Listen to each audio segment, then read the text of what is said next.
Let's get nasty on a Tuesday. It's a Fast Lane on 101 ESPN with Andrew Marsh, Carey Davis, and Jamie Rivers. I'm Anthony Stalter.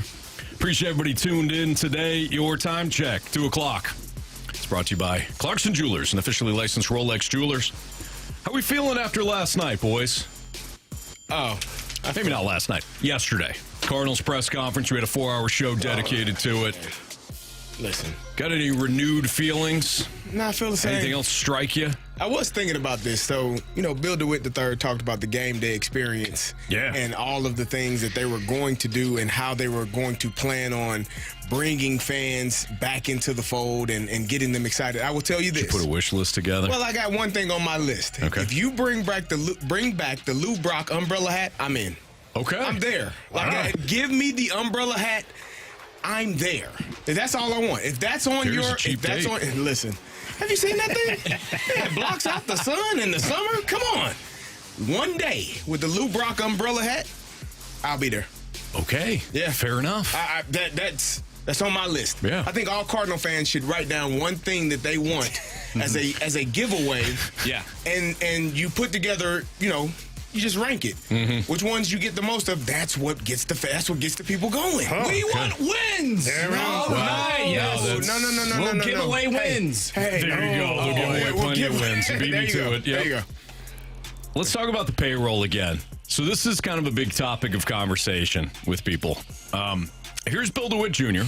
yesterday during the press conference on payroll for 2025. Now, listen to this, because there might be some, two people that should be on the same page, not actually on the same page. Go ahead, Marsh.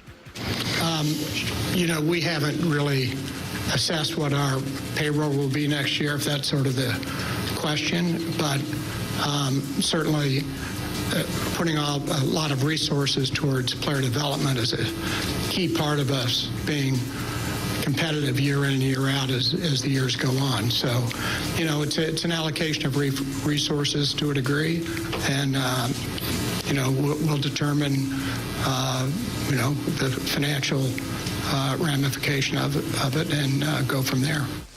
Okay, so again, that was Bill DeWitt Jr. Here's Mo on whether or not he anticipates payroll going down. Yeah, let me step in on that. I'll have Bill III address revenues, but just at a very high level, yes, I would anticipate seeing payroll go down because of these investments. Was that in the same, one right after another, like we played it? Was that like he said what he said and then whoa? Yeah, pretty much, yep. So that would be like us coming in here and not having any idea of what our show was about today. Yeah. Like you said one thing, and I'm like, no, Anthony, let me correct you. You're wrong. This is actually what we're going to do. What's coming up next? The hell are you doing? What are we doing now? It's like Mo looked over at Bill DeWitt Jr. and was like, dude, you don't remember this? He's like, nah, nothing. I know nothing of this. It's weird. That's hilarious. Listen, we haven't really set things for 2025. Nobody take my word on this, okay? Mo, it's definitely going down. Here's Katie Wu on whether or not the Cardinals actually have to go with kind of a slash in payroll. To be clear, next year, the Cardinals do not have to cut payroll. They can still make the advancements needed to their player development system and upgrade their minor leagues. And sure, a chunk of that might come from the big league payroll, but they don't have to do this whole, hey, we're going to focus solely on the youth and we're not going to bring back a lot of these guys. Like, that's a choice that ownership is making. And of course, there are things that come into play here. The Cardinals' attendance was down dramatically this year. They they collected 2.85 million fans this year. That's what Bill DeWitt III said today. Now, that's a great draw for really any other franchise, but that was the first time the Cardinals did not draw 3 million fans in Busch Stadium III's 18-year history. There's also concerns on what their TV revenue platforms will look like, if they'll have direct-to-consumer streaming rights. All the things do play into payroll. But ultimately, the decision to cut payroll is an ownership decision, and we'll see if Chaim Bloom in the next front office in 2026 has a little bit leaner restrictions, because it was very clear over the last couple of years, really since 2021, that John Mozeliak had some tight parameters. And while he's not immune to criticism, some of those trades, some of those free agent signings did not work out. He ultimately chose to invest in the big league level and not in the minor leagues, not because he wanted to, but because he felt he had to. Again, that was Katie Wu. She was on the Foul Territory podcast. Jamie Rivers had what I would describe as kind of that brain moment, the beautiful mind where all the numbers and the algorithms are flying all around. They're all around us. Now, Jamie's more probably, and all of us fit into this category, the hangover, where... Yes. What's his name? Old school. Not old school, but in the Hangover. Yeah, Zach Galifianakis' character. He does it, and it's all like, that's kind of how I picture all of us when we have kind of an epiphany. But, Jamie, why don't you go ahead and tell us, in theme with the payroll, whether or not we got Trojan horse yesterday by our very own St. Louis Cardinals. We did. And here I got thinking about it last night. I got thinking about it again this morning. And the business hamster was in its wheel, trying to figure out, why they're pushing this, like revamping our minor league system, development, drafting, all that stuff. Most of what they talked about cost almost next to $0. Right off the hop. Like to infrastructure and all that, that's nothing. Those are emails, those are conferences or phone calls. It doesn't cost you anything unless you hire an outside consultant, which you shouldn't have to do that because the DeWitts have so many companies that guaranteed they've got somebody who can help redo the infrastructure. Okay?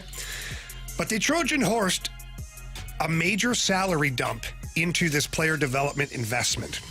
And I got to thinking, well, if you just don't bring back Paul Goldschmidt, just him, you've covered like 5 years of what you need in the minors as far as coaching staff and things. Now, there might be some technologies, a little bit, we'll live it 4 or 5 years. Let's just put it that way. Got to account for inflation. Whatever, right? You're right, Anthony.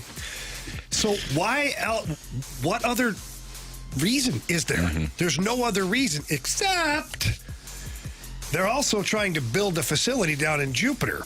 And they're trying not to have it come out of their pockets. But what they don't realize is we also know that there's a tax break in the state of Florida for them to do it. No Plus, they're going to try and take the $100 million from payroll. So if they trade Arenado, if they trade Sonny Gray, Contreras, and they dump Paul Goldschmidt, that's like about $100 million. Remember that number, $100 million, because they're saying that that's the cost of the upgrades to the facility in Jupiter. So they're wanting us to think that the direct money is dollar for dollar. This is what we're doing. Meanwhile, they got a massive tax break from the state of Florida, so it won't even impact the fact that they have to pull that much out of their pockets. And this is a way now, throw the Bally Sports and all that in here too, because that's money that they've lost or that they're going to lose because they're not going to get that check next year. But they're revamping that into their own pockets by not having to pay players, yet they're selling it as a player development movement, a youth movement. We have to revamp everything. By the way, we had 6 young players in the lineup this year, the most in Major League Baseball. So our minor league system, we've got to completely redo it because we've been too successful, okay? So this is where my head goes, is that's why the message was so convoluted. Is because they didn't want to tell you the dirty little secret of we're shedding payroll so we can allocate those funds into our pockets. That's it. Nowhere else. Not gonna, the game day experience. Come on. What does that have to do with it? It's nice if you have a couple of kids, you take them, oh, there's a little giveaway. Yay, great. Come on. That's not going to increase people going to the game. So that's what my beautiful mind stumbled across, is that all of it yesterday was this big ruse just to put money back into the bank account while claiming all the other stuff, because nobody is going to be able to cross-reference. Oh, well, he put a brand new set of bases down there in Springfield. That's $112 gone there. Like, nobody's doing the inventory. Nobody's doing the audit. You can't. Not unless you have access to the books. What the books will show you is that they don't need as much money as they're talking about to revamp everything. Right. They're choosing to save while also selling the fan base on, we need to make all these changes. Correct. Yeah, you're right. You're right. What? You're right, Jamie. I didn't think of that initially. I did think a dollar for dollar, right? Maybe not pure dollar for dollar, but I did think, well, okay, you're going to allocate a lot of the funds that you had at the MLB level for the MLB roster, and you're going to funnel that into the farm system. But you're right. It's not. Nothing costs more for an owner in professional sports then the roster. Yeah. It's players. That's the most Players and expensive coaches. asset. Right. It's the most expensive asset. So if you take some of those players away, you're gonna profit or recoup, which is what it sounds like the Cardinals are trying to do here with the Valley situation. One step further, which is like I heard Brooke this morning on the opening drive talking about how she just still has questions. Like they never really told us like what this looks like what the development is now, how it's going to change, what they're going to do differently. They never really told us that. She's right. Because they don't know and they don't really care. Right. They don't. There will be some changes because Chaim Bloom is clearly he's set on revamping a lot of things. Great. They're probably going to add a handful of coaches at making $150,000 to $200,000 a year. Yeah. So there'll be some money allocated to that, some technologies for sure. But that's it. There's not going to be a big difference in philosophy and all that stuff. There's not. Yeah. Because the Cardinals are clearly doing some of that already in a very positive way. Plenty of players are graduating to the major league level. Now, are they superstars? No, but they're graduating to the major league level. Mm-hmm. So that means they could tweak a few things, maybe. Yeah. But this is why they never told us what the plan was. Because really, right now, they're like, I really don't know. Chaim, what do you think? And he's like, Bryce, don't you bring me into this today. Yeah. I'll deal with this later. I'll be in the minors for a year cleaning up your mess. I'm just going off of what you said, Jamie, just looking at the numbers, just based on the 4 contracts that don't have to be here next year. Paul Goldschmidt, Matt Carpenter, Kyle Gibson, and Lance Lynn. That's $48,740,000. That pays for just that. That pays for a decade or 15 years. If you decided somehow, some way that you could move on from Michaelis and Matz, that'd put you at $77 million. Like that's and your team, guess what? Probably just as good as it is now. That's the dirty secret, too. Carey, how many freaking times this year do we look at the roster and go, hey, the same roster? Probably about the same spot. They're probably 80, 85 wins next year. Probably the same Yet they've roster. shed $70 million of salary. There you go. Mm-hmm. And we'll have you believe that... Well, a lot of that money's going to the minor leagues. We had to fix that. $77 million worth. They're like $50 million Complex worth. and Jupiter. You should be thinking us. Exactly. The 618 says, you are just now figuring this out. Thanks for catching up, Fastlane. Well, here's the thing. We're not. I hear the 618 say that, by the way. Well, I mean, but I appreciate him. Here's the things, guys. He's been on it ever since. He has said that the Cardinals would not make the playoffs the last 2 years. He's absolutely right. Now, he probably said it in all the other years that the Cardinals also made the playoffs, but we're not going to count those years, okay? No. We're just going to talk about the 618 being an absolute fast lane genius. Mm-hmm. You know what I mean? Mm-hmm. And us, the 4 of us, complete imbeciles. What do you know? 100%. Not anymore, though. We're caught up. We're caught up, but only to where the 618 was like years ago. Gotcha. So we've got 3, 4, I mean, 6 years to catch up to where he is now. Mm-hmm. We're never going to do it. I was a fan of that band 10 years ago. Exactly. Bill Reloaded says, this sounds like a job for the VP of Special Projects. Absolutely. Meanwhile, they're still allocating money there. Once he's done collecting the office money for the birthday, for Jill's birthday, and having everybody sign the card, Gersh will get on some of this. All right, it's Fastlane on 101 ESPN. We're not going to go all Cardinals today. We're going to mix it up a little bit. Why don't we do Carey Davis's Week 4 NFL notes next on 101 ESPN?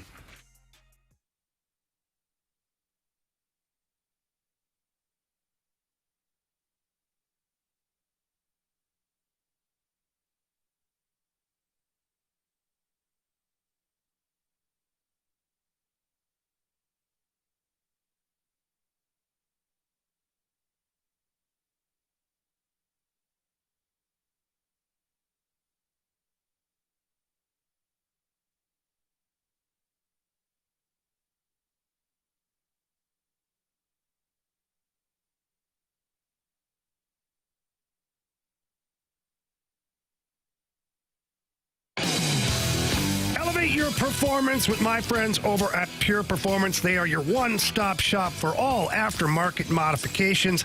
They're also known for their top quality work, outstanding customer service, and man, they're just awesome people over there. They really are. Super easy to deal with. Walk into their facility. It's a massive warehouse, by the way. Tons of toys for your vehicle. Ask for Shelby when you get in there. She's the sheriff. That's what I call her. Tell her Jamie Rivers sent you in. And let's remember that the upcoming winter that gets cold, hey, that's great for hockey. I love it. I'm Canadian. Why wouldn't I? But it can wreak havoc on the roads. Let the team at Pure Performance look over your suspension. Make sure it's ready for the winter season. And if you notice that your vehicle isn't ready for the ice and snow, Pure Performance is by far the best place to go for replacement tires for any vehicle. Not just oversized tires for your Jeep or your Bronco. No, any make of vehicle, they've got you covered with great wheels and tires. And all you have to do is poke your head in there and see some of the other fun stuff available. The technicians do a magnificent job on every vehicle that comes in and out of there. And you're going to absolutely love your experience with Pure Performance. So please stop by their facility at 3725 Harry Truman Boulevard. That's located right there in St. Peter's. Or you can visit them online. Unbelievable website, by the way. That is pureperformance.com. Again, that's pure, P-U-R, performance.com.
It's Fast Lane on 101 ESPN. Since we dedicated basically all of the show to that nonsense with the Cardinals yesterday, we didn't talk much foosball, so let's get into it now. Jamie, you got a hand up. Just a quick question before we get into football as Carey's getting himself ready. He's got that intense look on his face. He does get the football. He's either got that game face or he's got gas. I'm not sure yet. It's game face. Okay, good. Ready. Nice. But just out of curiosity for you guys last night as you meandered around the city of St. Louis and maybe you ran into some people, how many people asked you about the Cardinals press conference? Because everywhere I went last night, people were like, what do you make of, like, the whole city is confused as to what they listen to. Neighbor Dave, his son Danny, as I was coming out of the garage today, Danny looked at me and goes, what is going on down there? we had a brief conversation. So maybe not last night, but yeah, definitely. That's what I was thinking. And then his sister's like, all I've heard is this for the last 24 hours. That's what I was thinking, too, when Neighbors Dave dropped their first game. Oh, in, no. The 101 ESPN Fantasy League, yeah. So, tough going for Neighbors Dave. First? Who's in first now? I don't know. I got to look. I think Bury the Bodies won. Bury the bodies definitely won. So we're 3-1. Tennessee's defense gave us issues. Oh, my goodness. I was shocked. Let's see here. Neighbors Dave is still in the lead. Still in first Marshy. place. All right. What, by virtue of points or something? Yes. Okay. Oh, technicality, Yeah, Marshy? technicalities, right. Score more. Anyways, I just brought that up because I was over at Centene Community Ice Center today. We're still third, but we're lying in the weeds. And lots of people were asking about the Cardinals. Lots of media people who were there. Nobody knows. Yep. All right. Carey? By the way, sorry, Carey. No, go ahead. We are officially 4-0 in the Fast Lane Rizzuto Show Pick'em Challenge. We are all refreshed by Bud Light. Somebody has to get shot, though. Yeah, me. Boys, take my ass today. Yeah, no, I'm fine with it. Oh. Hey, it's for the team. We won.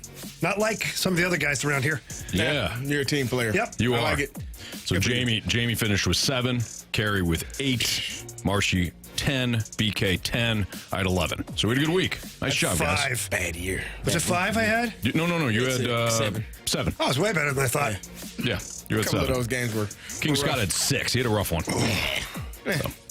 Anyways, Carey Davis. So, we were talking about the Baltimore Ravens. They are my pick to come out of the AFC to make it to the Super Bowl, potentially win the Super Bowl. First couple of weeks, things weren't looking as good. You lost week 1 by a toe out of bounds, Isaiah Likely. Week 2, you got, I don't know what the hell happened against the Las Vegas Raiders. Surprise, surprise. Week 3 and 4, Cowboys, Buffalo Bills. You know what changed? Derrick Henry changed. Over 100+ yards in both of those games. They made a decision. We don't want him to run out of shotgun, running laterally. We're going to get under center. Oh, yeah. We're going to hand this 250-pound human being the football, whether we toss it to him on the run or we just hand it to him, and we're going to go downhill. Good luck, defense. And that's what they've done. Almost 200 yards rushing last night, a couple of nights ago, 24 carries, 151 yards against the Cowboys, 25 carries. This is the version of the Baltimore Ravens that I thought you would see. The version where Derrick Henry is getting the bulk of the carries, where they can finish games, where they can seal games because they're going to run the football and get out of the way. And that's what they've done. And to me, if they do that, they beat a very good Buffalo Bills team, in your opinion, not mine, and they went and took it to them. They took it to them. They beat the hell out of the Buffalo Bills and made them like it the entire game, start to finish. Now they wanted more. Hey, give me more. I don't blame them. They did. If they're going to give it to you, They wanted all of it, and they got it. And so they took an L. And so that's my first down. That was, as a running back, as a fullback, that was picture perfect. Mm-hmm. How you run. First play of the damn game, 87 yards. You can't catch this 250-pound man. Almost untouched. DBs, you got defensive backs that cannot keep up with him. He literally ran right past them and kept going, and they were running. They were trying. No, not happening. Thing of beauty, Baltimore Ravens, do more of that, you probably win the Super Bowl. My second thing, the Philadelphia Eagles. I don't know what the hell that is. Now, granted, my question is it the injuries or is this who they are? Mm-hmm. We talked about it last year. Last year, they started out really well, and they lost 6 of their last 7 games. They stunk down the stretch, like completely just fell off a cliff. They've had some injuries. A.J. Brown has been out. Devontae Smith was out. Lane Johnson was out. You know who wasn't out? Saquon Barkley. When you give him the ball in the 2 wins you got, he has over 100 yards. You might notice a theme here. Running backs. People don't like them. They don't pay them. They don't care. When you got 2 studs like Derrick Henry and Saquon Barkley, you give those guys the ball. Especially if you're the Eagles and everybody else is out. Who the hell? What are you doing? What are you doing? He had 10 carries for 84 yards against the Tampa Bay Buccaneers. Not good enough. He needs to be up to 20, 25 carries. Last week against the New Orleans Saints, he didn't have a carry in the first quarter. He didn't have some. They don't feature him enough, especially when their best players, A.J. Brown, Devontae Smith, those guys are out. It's because Kellen Moore just calls plays. That's ridiculous. You have no building. rhyme or reason for what you're doing. When I coach, you have a play sheet, right? You got all your plays. You got your openers. You got your 2nd and 10, 2nd and short, 2nd and medium, 2nd and long, 3rd and short, 3rd and medium, 3rd and long. And then I got a little box down here, how to get him the ball. It's a number because that's my players. Number 1, how do I get him the ball? This play. Number 5, how do I this play? I know what plays I want to call to get that person the ball. Sounds pretty simple. Call that damn play because that's the play that works. When you got a guy on Kellen Moore's sheet, it'll be a few numbers that are scratched out because those guys ain't in the game. Find the number that's still on that sheet that says, hey, how to get him the ball, and then do it. And then you'll probably figure out a way to win. That's my second thing. Third thing, and I you know, I call it the factory of sadness. It's the mistake by the lake. They are prone to doing things poorly in this city. Hey, you know, this is just who they are. Deshaun Watson, man, this might be, it's probably the worst contract that has ever been given out Probably? in sports history. I'm still holding on to hope, but this man has not had over 300 yards yet as a Cleveland Brown. He had 10 games in 2020 when he led the league in passing. He is consistently passing for $160, $180, $135. Like, you're in the National Football League where again, you devalue the running backs. Nick Chubb ain't playing. You got Amari Cooper and Jerry Jeudy. What are you doing? Why can't you have, and you got one of the best offensive lines. First game, you got beat against the Cowboys. You had two right tackle, left tackle out. Cool. All right, it happens. You have one of the best offensive lines in pro football. Why can't you find receivers open? Why can't you figure out how to get Amari Cooper the football and have him score touchdowns? You stink, sir. Like, and I'm saying that politely. This is not like from a guy who was so highly touted, led the league in passing before he had all of his issues. Watching him play football makes my eyes hurt. It makes me, and I take no joy. Again, it's Cleveland. I take no joy in this. I take no joy. I don't think you're telling the truth. The Browns. I don't think so either. No. But man, for people that genuinely enjoy football, play better, sir. Be better, play better, do better. It's ridiculous. You're getting paid way too much money to stink in this fashion. It's my three things. There you go. There's Carey's three notes. Spicy. Jamie, Marsh, me. We'll give you hours throughout the course of the show. But we do have What's Trending next on 101 ESPN.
101 ESPN Sports Center.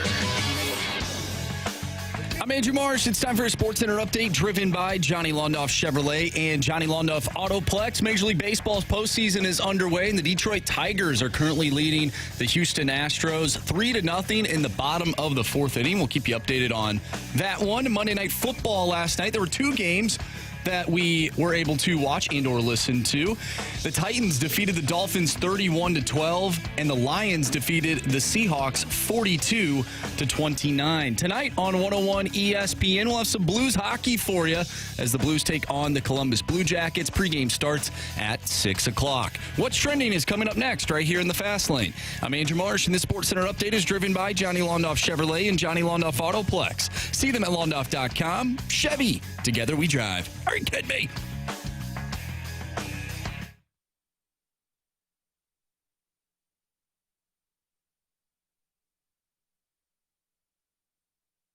It's time to find out what's going on in the sports world with What's Trending Now. Brought to you by Goodwill. Donate a car and get tickets to the St. Louis Cardinals.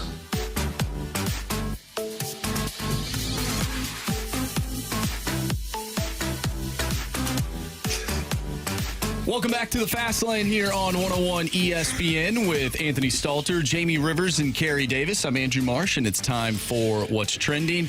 Gentlemen, after the show, pretty much like right after the show ended, we got the news that MLB legend Pete Rose had passed away. And obviously the question that everyone is talking about and answering today is whether or not Pete Rose deserves to be in the Hall of Fame. Now that all is, all of this has come up, what do you guys think? Well, correct me if I'm wrong, guys. He got a lifetime ban, right, from baseball? Mm-hmm. Yes. His life is no longer here. Correct. Therefore, could you not use that as a technicality? Probably. I would say he probably... When they started having FanDuel and Circus Sports and all these different betting apps for all of these sports, why... Watch your mouth. Why wouldn't you... Why would he not be... why wouldn't he be allowed to participate? Yeah. Did you some people may feel that the integrity of the game, was disrupted by his choices and his decisions.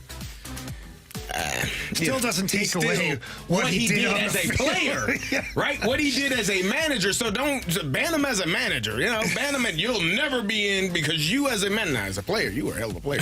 As a player, you're one of the best ones ever played. Yeah. Like, full stop. You should probably be in. Hopefully, unfortunately for him. Oh, it's going to come post-mortem for sure. For him, he won't be able to partake in it, but I'm sure his family will be relieved that at some point he will become a Hall of Famer. Do you know why? Here's my thought, my opinion on this, as to why Pete Rose was never inducted into the Hall of Fame while still living. Major League Baseball was afraid of what he might say at the induction ceremony. I think that I think there's more to the story. Over the years, I've heard little rumblings that I can't identify them as actual truths because I wasn't there. I just hear things. But I think Major League Baseball now will be more comfortable because Pete won't be there to fire off things that he thinks he knows or things that have happened. Yeah. And so the family will graciously accept his induction, and everybody will be okay. We got one of the best baseball players ever. He's finally in the Hall of Fame.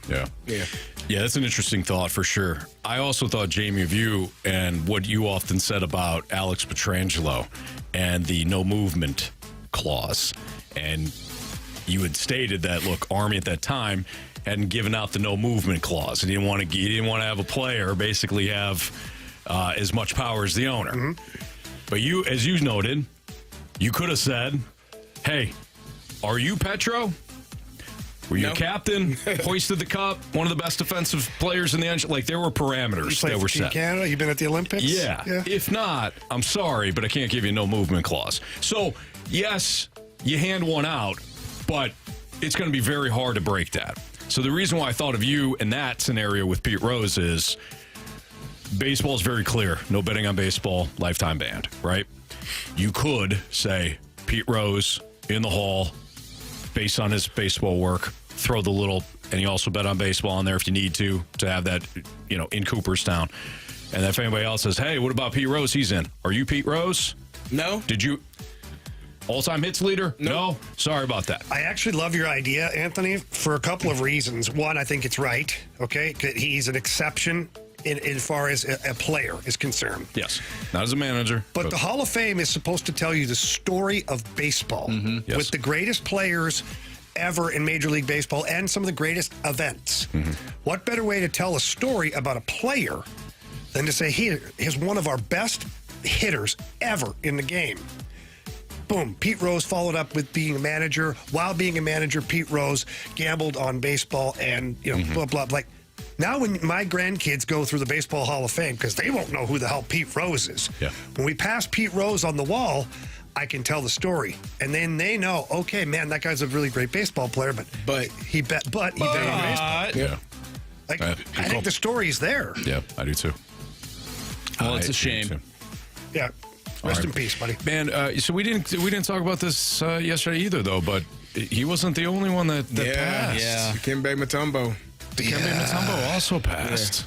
I got to meet him one time. passed We got away. to interview him. Did we interview him? We did. He was awesome. He was I got to meet awesome. him. He was very cool. I mean, standing next to him, I got a picture. I got to find it. He up to his belly button? Pretty much. Yeah. Like it felt really uncomfortable to be next to a human being that tall, Eye level. But but he was very nice, very gracious, and I've heard nothing but great stories about him and his philanthropy in Africa. All of the things he did. He was a global ambassador for the NBA, and all of the things that he was able to accomplish with the sport, with the sport of basketball and the continent of Africa, and just how he helped kind of bridge that gap, his entire lifetime. So I think, losing him as well was definitely a difficult one. Was he the one with the coffee brand? Yes. I remember listening to that interview, and that was before I worked on the Fast Lane. We got do you him. remember He that? was great. I don't remember how we got him. I don't know how we got him. Something was going on, and we here. lucked into it. We lucked into it. Yeah. And we'd already been using his "Not Today" on the Gauntlet. That's right. Yeah, that's right. Hopefully, we pick up a win today so we can hear it. Yeah. So, but he was awesome. He was funny. He is energetic, well spoken, all that stuff. So, it's a shame. Rest in peace. Yep. Last thing here before we move on, Tigers. They're winning right now, Yeah, baby. they are 3-0. They're winning, and Anthony, you're hoping they win. Yeah, I want to see. I want to see good absolutely. things for the city of Detroit. Yeah, no one likes Houston, so I Right. think everyone can get behind that. But let's look at the postseason picture here. Let's do some predictions real quick. Who do you guys have in the World Series, and who's winning the World Series? First of all, did anybody come close on our preseason predictions? Like at all? Oh, Well, I think I had the was it? Dodgers, did I?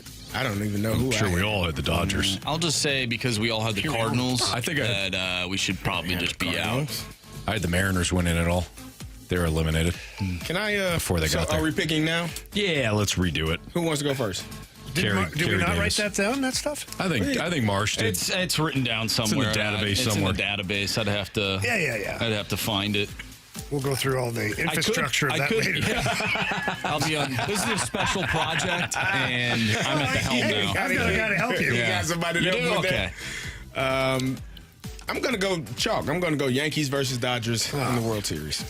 Yankees winning. That's historic. What do you got the same thing, don't you? Yes, I know. What do you got, doesn't. Jamie? Not now. Not now. You may have been thinking it. Not No, now. I wasn't thinking Yankees. not today. I don't think the Yankees are deep enough. I really don't. They got How two deep guys. do you want them to be, Jamie? What's that? What? How deep do you want Well, them a to couple be? more guys would be good. You know, only two guys deep. That's not enough sometimes, All right. especially when it comes to the playoffs. Gary, You're right. Yikes. I like the Orioles coming out of the American League, and I do have the Dodgers National League. You didn't have to change because I chose what I you didn't had. change. I wasn't going Yankees. Oh, okay. I love chaos. Give me the Cleveland Guardians Oh, boy. and the San Diego Padres. And Mike Schilt's Padres win the World Series. Wow. And troll St. Louis. Oh boy. Wouldn't that be something? That would be. He kinda gives his awesome, actually. acceptance speech of the. He's talking about like philosophical differences. I'd like to thank all the people out there. I'd like to thank Louis, John you know what's up. Mozeliak for philosophical differences. Yeah. I'm going to go Yankees Phillies. Yankees Phillies. So Little kind of. rematch of 2009. Yeah, kind of like Carey's going with some chalk there. The Phillies got the pitching. The Yankees at least have top-end pitching. I don't think the Dodgers have the pitching to get that far. Well, Ohtani's coming back to pitch. That happens. He's been throwing bullpens. I'm not even joking. If not, he might come out of the bullpen. Who That'd knows? be something, man. That'd be something. All right.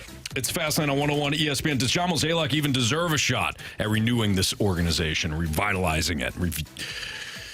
Probably not, no, based on the recent track record. That's next on 101 ESPN.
Well, I think, again, like you look at the players on this team, really, like they're hard to replace.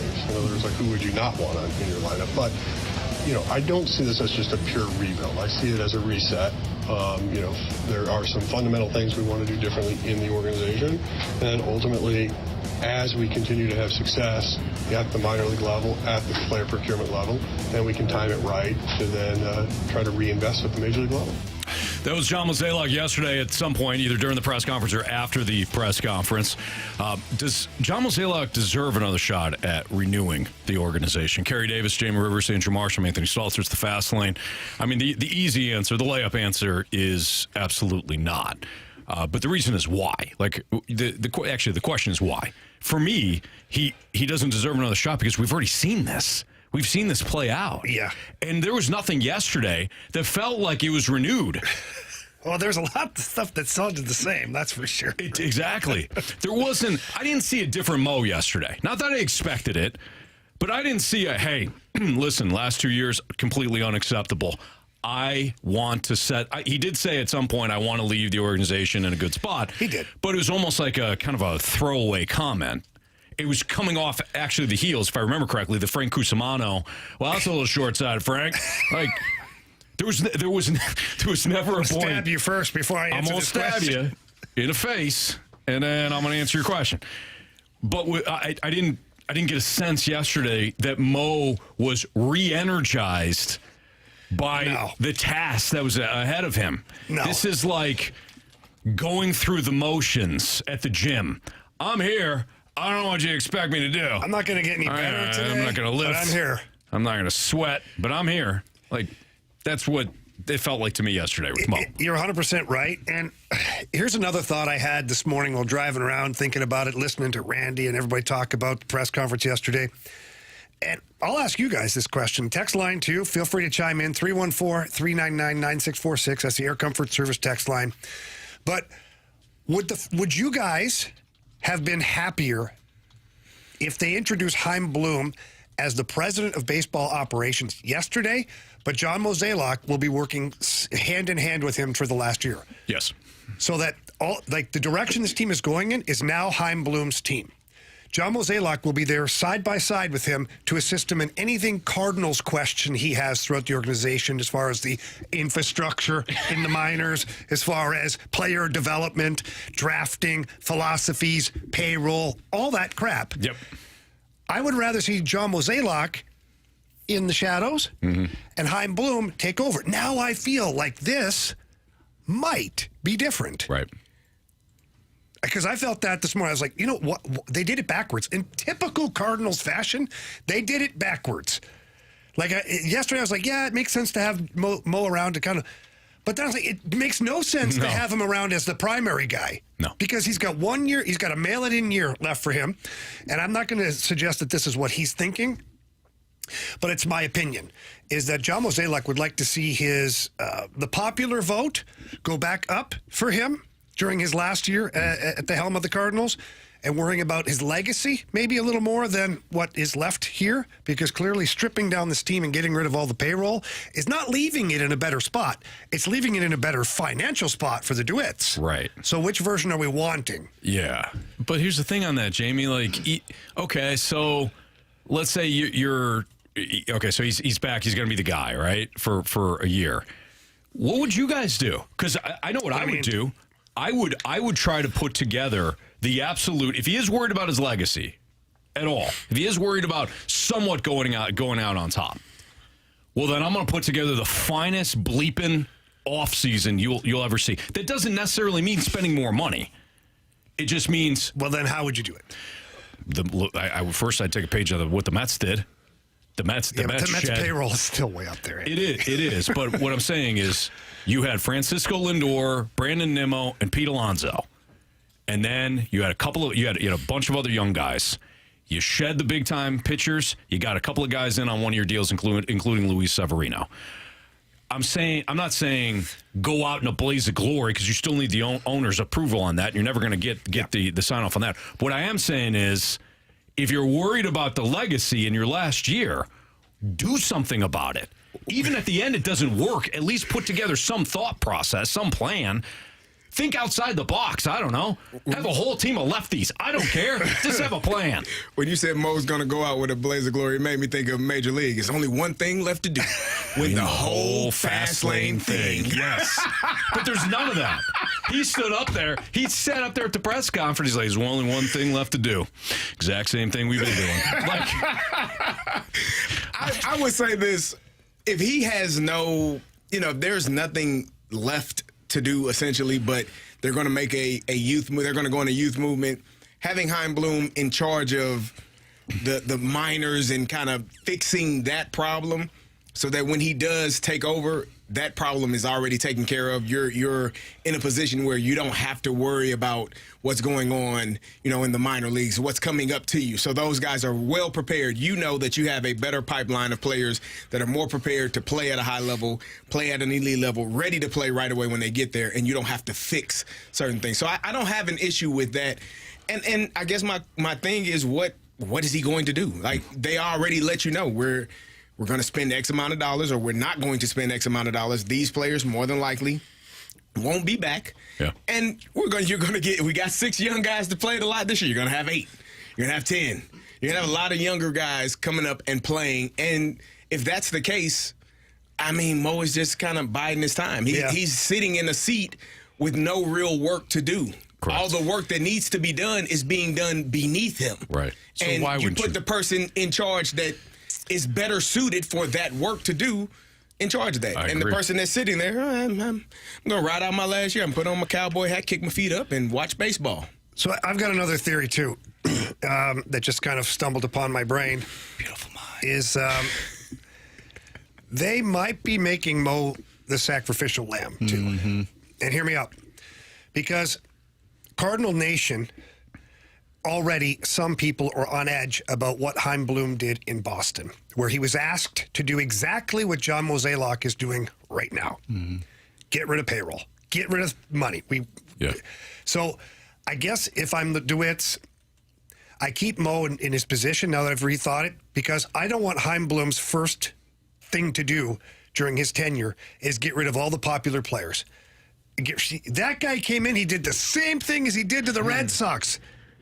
Makes sense. So I'd rather hang that on the shoulders of John Mozeliak. Yeah. And then once all of that is done, then Chaim Bloom has a clean slate to kind of come in and now fulfill his vision. Yeah, that's a good call. So maybe that's what they're thinking here too. Yeah, here's the sword. Yeah. Mo, we're going to say Carey after this, but you're going to fall down on that thing. Yep. For You're going to do all the dirty work. Yeah, that's a good call, Jamie. That's tough. And then it's a clean situation. Yeah, then Chaim Bloom's not sitting there with the blood all over his hands. Yeah, true. I wonder what they're going to do from bad feeling. General manager standpoint moving forward.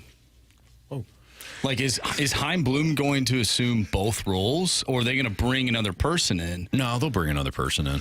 So I was thinking about this last night, and I don't know if this person would want to do this. Oh boy! Don't Sure, say I would. it. Yes, I would. Yes. Don't say I would. it. Oh, Carey, I'll handle this, Marsh. I don't think he's talking about you. Oh, okay. Yeah. Sorry. You thought I was going to bring one of you guys in? Yeah, me. No, Carey I'd take the specifically. job. Oh. Yeah, I would love to. Sorry, you're not on my list. Not on the short list. But I've got really good game day ideas. Hey, we got a job for I that. told you the Lou Brock umbrella hat is a seller. Yeah, you guys call Gersh. You'll work under Gersh. Who do you want as a GM, Marshy? Again, I don't think that she would do this because she was looking for a higher up position in Miami. Kim Ng, who took a young team that has, I mean, let's be honest, except for like 3 seasons, they've been rebuilding their entire franchise. Mm-hmm. Just so happened those like 3 or 4 seasons they made the playoffs. 2 of them, they won the World Series. The Miami Marlins. And what she did with the Marlins, I thought was pretty damn good. Yeah. And then she was looking to be president of baseball operations. That organization has their own problems, so she wasn't elevated. And now she's working as a senior advisor with the Unlimited Pro Softball organization. I feel like that's Unlimited Softball. I feel like that might be a waste of her talents. No disrespect to the softball team. For sure. Right. That's just my thought. I don't know if that's a good interesting. idea by any means. I don't even know if she would even want to go back to being a general manager after already saying she wants to be a Pobo. She can bring back Skip. Oh boy, man! To do Anthony, you have just set it off now. What? Skip's not going back to Miami. He's definitely getting a job next year, though. She hired him. She did. Just saying. 2026. Oli could work with Gershie. Oh, man. We don't even know what Gersh does. Yes, we do. He's a special coordinator of projects or something. Special projects. He's a special projects. Project manager. He's a special man, head of, in charge of special projects. You can see that on HGTV. Oh, yes, absolutely. Yeah. Love it or list Yeah. it. That's homegrown TV, baby. That's right. Love it or list it with Gershie. We can do that as a segment. Jamie's NFL Week 4 notes next on 101 ESPN.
Your time check is brought to you by Clarkson Jewelers, an officially licensed Rolex jeweler. Andrew Marsh, Carey Davis. I'm Anthony Stalter, and here's Jamie Rivers with some NFL Week 4 game notes. So Jamie's 3 things that he wanted to highlight from Week 4 in the NFL. Yeah, boys. All right, so this one's pretty obvious. The Jacksonville Jaguars. I watched a clip of Shad Khan giving a speech during their training camp, talking about how this is the best team that has ever been assembled for Jacksonville Jaguars. Best coaches, best players. The object of this season is to win. Yes. Not just win a few games, win. Yeah. Best Jaguars team in ever bought. Yeah. Yeah. Did you see that same video? I did, yes. Okay. Shotgun, yeah. What about a great speech by him, right? Byron Leftwich team? Mark Brunell, Tony Baselli. Pale in comparison to this Pale one. in comparison to what Trevor Lawrence is doing right now. Yeah. AFC Championship. But yeah, they're 0 for gopher right now, and they suck. Trevor Lawrence went 18 of 33 for only 169 yards. This team is, they're bad. Balling. I don't even know what to make of this team. When you see the owner who believes he's assembled the best team in franchise history, and he expects them to win, and you're 0-4, and you look lifeless, what am I missing here? Nothing. Okay. Outside of the fact that the owner clearly thinks high. I mean, somebody had to be in the room when Trevor Lawrence came up about the contract. Yeah. So who signed off on that? Well, he did ultimately. I mean, the owner did, but Sean who? Khan he is very well known for trusting the people he's hired to do the job. That's my point, exactly. Yep. So Shad Khan looks around the room and says, hey, Trevor Lawrence's deal is going to come up here in 2 years or whatever it is. What do you think? Who didn't stand up and say, well, listen, we've got the 5th-year option, and we also have a franchise tag, so no need, if he's not pushing the issue, no need to sign this guy. Somebody said, yeah, he's worth it. Let's go. Every penny. Yep. We want him. Well, it's Do you? it's a shame because I know somebody who works personally with Shad Khan. Unbelievable dude. Remain nameless right now. He works alongside him and said he is one of the best owners that he ever has been around. Yeah. And this guy's trying to build a winner in Jacksonville. They're no longer the laughing stock from a roster standpoint. The record, though, is laughing. Yes. Now, the good news is, I don't know if it's good news because no game seems to be easy for the Jaguars, but their next 3 games are Colts, who could be without a quarterback, although my guy Joe Flacco. I was waiting. I was waiting. And then they've got the Bears and the Patriots. So I would say those are 3 winnable games on a normal basis, but I don't know if it is right now with Jacksonville. So yeah, that's my first one, is just how bad Jacksonville has been. It's a little bit shocking based on what I was led to believe preseason. It feels like the Jaguars are one of those teams that they've already started to kind of give up on the coach. They've already started to kind of give up on the there's no grit there. Yeah. They've got some talent, but there's no grit. And there's no leadership. And there's nobody to say, hey, let's bring it all together here. We're not going to let this effing season, this fast lane season, go down the drain. Bill Belichick's available. He doesn't want to go there. I was going to say, I think a He's going to Dallas. good person could be at the end of the year, Ben Johnson out of Detroit. Yeah. Bring him in. Maybe he can do something because you're stuck with Trevor Lawrence now. Yes. Maybe he can do something to bring the most out of Trevor Lawrence. Do something. I mean, if you can do it with Jared Goff, you can do it with Trevor Lawrence. You can do it with Sam Goff's got Darnold. some talent. I agree. He has some talent. Goff is talented. Trevor Lawrence has some talent, too. Were you saying that 4 years ago? I was. He took the team to the Super Bowl. Absolutely, yeah. He did, but Single-handedly. there's a reason why that team got rid of him. Because McVay felt as though that he couldn't elevate his team to the Super Bowl. And he was right. To win the Super Bowl. Sorry, he win took him there. the Super Bowl. Yeah, he Win got the him there. Super Bowl. Yeah. Hey, I don't think that was his fault. They lost 10-3, didn't they? 13-3, I believe. 13-3, yep. Marsh is right. Could have been 13-6, but I believe they missed a field goal towards the end of the game. Who was the defensive coordinator for the Patriots that year? That would be, I believe, Brian Flores. He's doing a decent job this year, I think. Certainly is. Yeah. Certainly is. All right, my second one here. The Bucks, their offense is legit, man. There is. They are. Now, the running game is not legit, and that I'm curious as to see if that rears its ugly head at some point, because they're barely running the football right now. And Shaky Bakey, he aired it out 47 times in their last game. He was 30 or 47 with 347 yards and 2 touchdowns. But I don't know if that's sustainable, that model. Because right now, teams are, even in the last game that they played, you could see in the second half, teams are starting to adjust a little bit, not even worried about the run. So I don't know what the Bucs can do. I don't know if there's anybody out there or any running back that's available that they could trade for, something. But they clearly don't trust the current running game at all. They're a tough team. They're physically tough. They're mentally tough. You lose at home to the Broncos, which was a big shock. Terrible loss. It seemed like they were kind of reading their press clippings there. They were reading the headlines leading up to that game. Laid an egg. But for them to come back against the Eagles, who were coming off a big win against the Saints the week prior, and take them behind the woodshed. I know that Brown wasn't there. I know AJ Brown didn't play. I know Devontae Smith didn't play. I get that. The Eagles were not the same Eagles team, but neither of those guys play defense. And Tampa did whatever they wanted. And Tampa's going to get another win on Thursday night, so they're rolling. They do have a tougher schedule coming up in theory. Not Thursday. In theory, Anthony, they have a division rival, the Falcons, division rival, the Saints. Then they've got the Ravens, then they've got the Falcons, and they got the Chiefs and the 49ers. So heard a couple of wins in there. I was just going to ask, who are they playing Thursday? And then I picked up on it. Oh, yeah. Yeah. I don't think it's going to be as easy as Anthony thinks. He doesn't think that either. 30-3. He just but doesn't those are, like to. 5 challenging games. Mm-hmm. And depending on who comes back for the 49ers, by the time November 10th comes around, that could be a tough one, too. So we'll see what happens with the Bucs if they can sustain this. But right now, for me, the offense and that team is legit. Absolutely. Last one I got is, Carey, you kind of hit on this yesterday, but I had it already written down, and we went over it in the office, and I even mentioned the Bills, but you took it upon yourself to talk about them anyways yesterday, which is always appreciated. I'm just joking. I just wrote here, are they smoke and mirrors? No. Are the Bills smoke and mirrors? Well, because their 3 wins are against teams that they should have beaten, and then they finally play a good team, and the Ravens absolutely smacked them around. And here's what I noticed, Anthony. And it goes right to your point about Derrick Henry, and they're running downhill the whole game. Yeah. Anthony, what did you say about the Bills? What have you said about them for a couple of years straight? They're not physical enough. They're not playoff. They're not. Their roster's not playoff. They're not tough enough. They're not physical enough. That was obvious the other night against the Ravens. Now, is that a one-off? I don't know. Mm-hmm. Time will tell. Josh Allen took a beating. The Ravens' personal mission was to put him out of the game and maybe out for the season because they took shots at him. And the only way you get a shot at a quarterback like that is if you're cutting through that offensive line like butter. Yeah. So I just think, to me, there's now huge question marks around the Bills. Are they like the Dolphins have been the last couple of years where they just pound the crap out of teams they're supposed to, and then when they have the heavy games or the big games that come up, they just fall short. Yeah. And everybody's still in that disillusion of, well, it's a hell of a team, but they played a good opponent in the Ravens. Okay, but they're going to have to go through good opponents if you make the playoffs. Right. Those teams are all going to be legit, too. Mm-hmm. I just see this right now, for me, my own opinion, is the Bills will finish probably first in their division, and they'll go out the very first game in the playoffs. They will probably win the division. The Jets, I don't know what they're doing. The Dolphins. Well, you had them in the top 10 last week. I did. That was so weird. The Jets, I don't know what they're doing. The Dolphins, they have quarterback issues, and the Patriots, they're not even there. So by default, the Bills will probably win the division.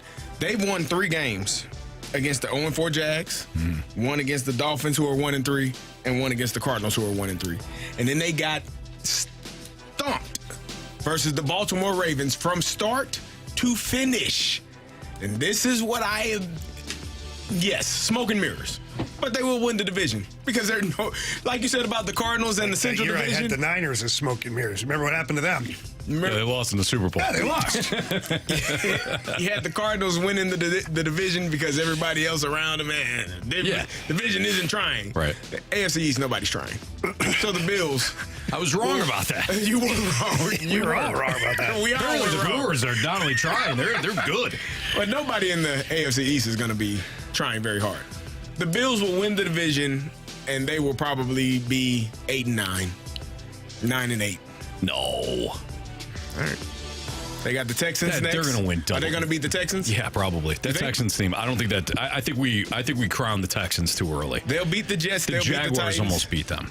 The Seahawks, they'll probably lose. I could see 10 wins. They're going to win double digits for sure. All right. Oh, Carey. I mean, yeah, sure. I mean, they already got 3, so yeah, you only got to win 7 more. You just said they were going to win 8 games. Win the division at 8 games. I just looked at their schedule, though. They should. I mean, they're in the AFC East. They got to play the Jets and the Patriots each 2 times. First of all, you love the Jets. Second of all, the Jets. You love the Hill. I do love the Hill. I know. You have hyped up. It's so funny. You have hyped up both of those teams. But what I told you about... And then all of a sudden, it's like, no, they're not trying. What I told you about the Patriots, I don't think they're very good, but I do love the mentality. They say, take them to the Hill. Cool. I love it. That gets me excited. Don't mean they're going to win a lot of games. Mm-hmm. They need playmakers. It's a Fast Lane on 101 ESPN. We're going to play Are You Sold next. 314-399-9646 is the Air Comfort Service text line. So send in any Are You Sold statements. We'll get to it next here on 101 ESPN.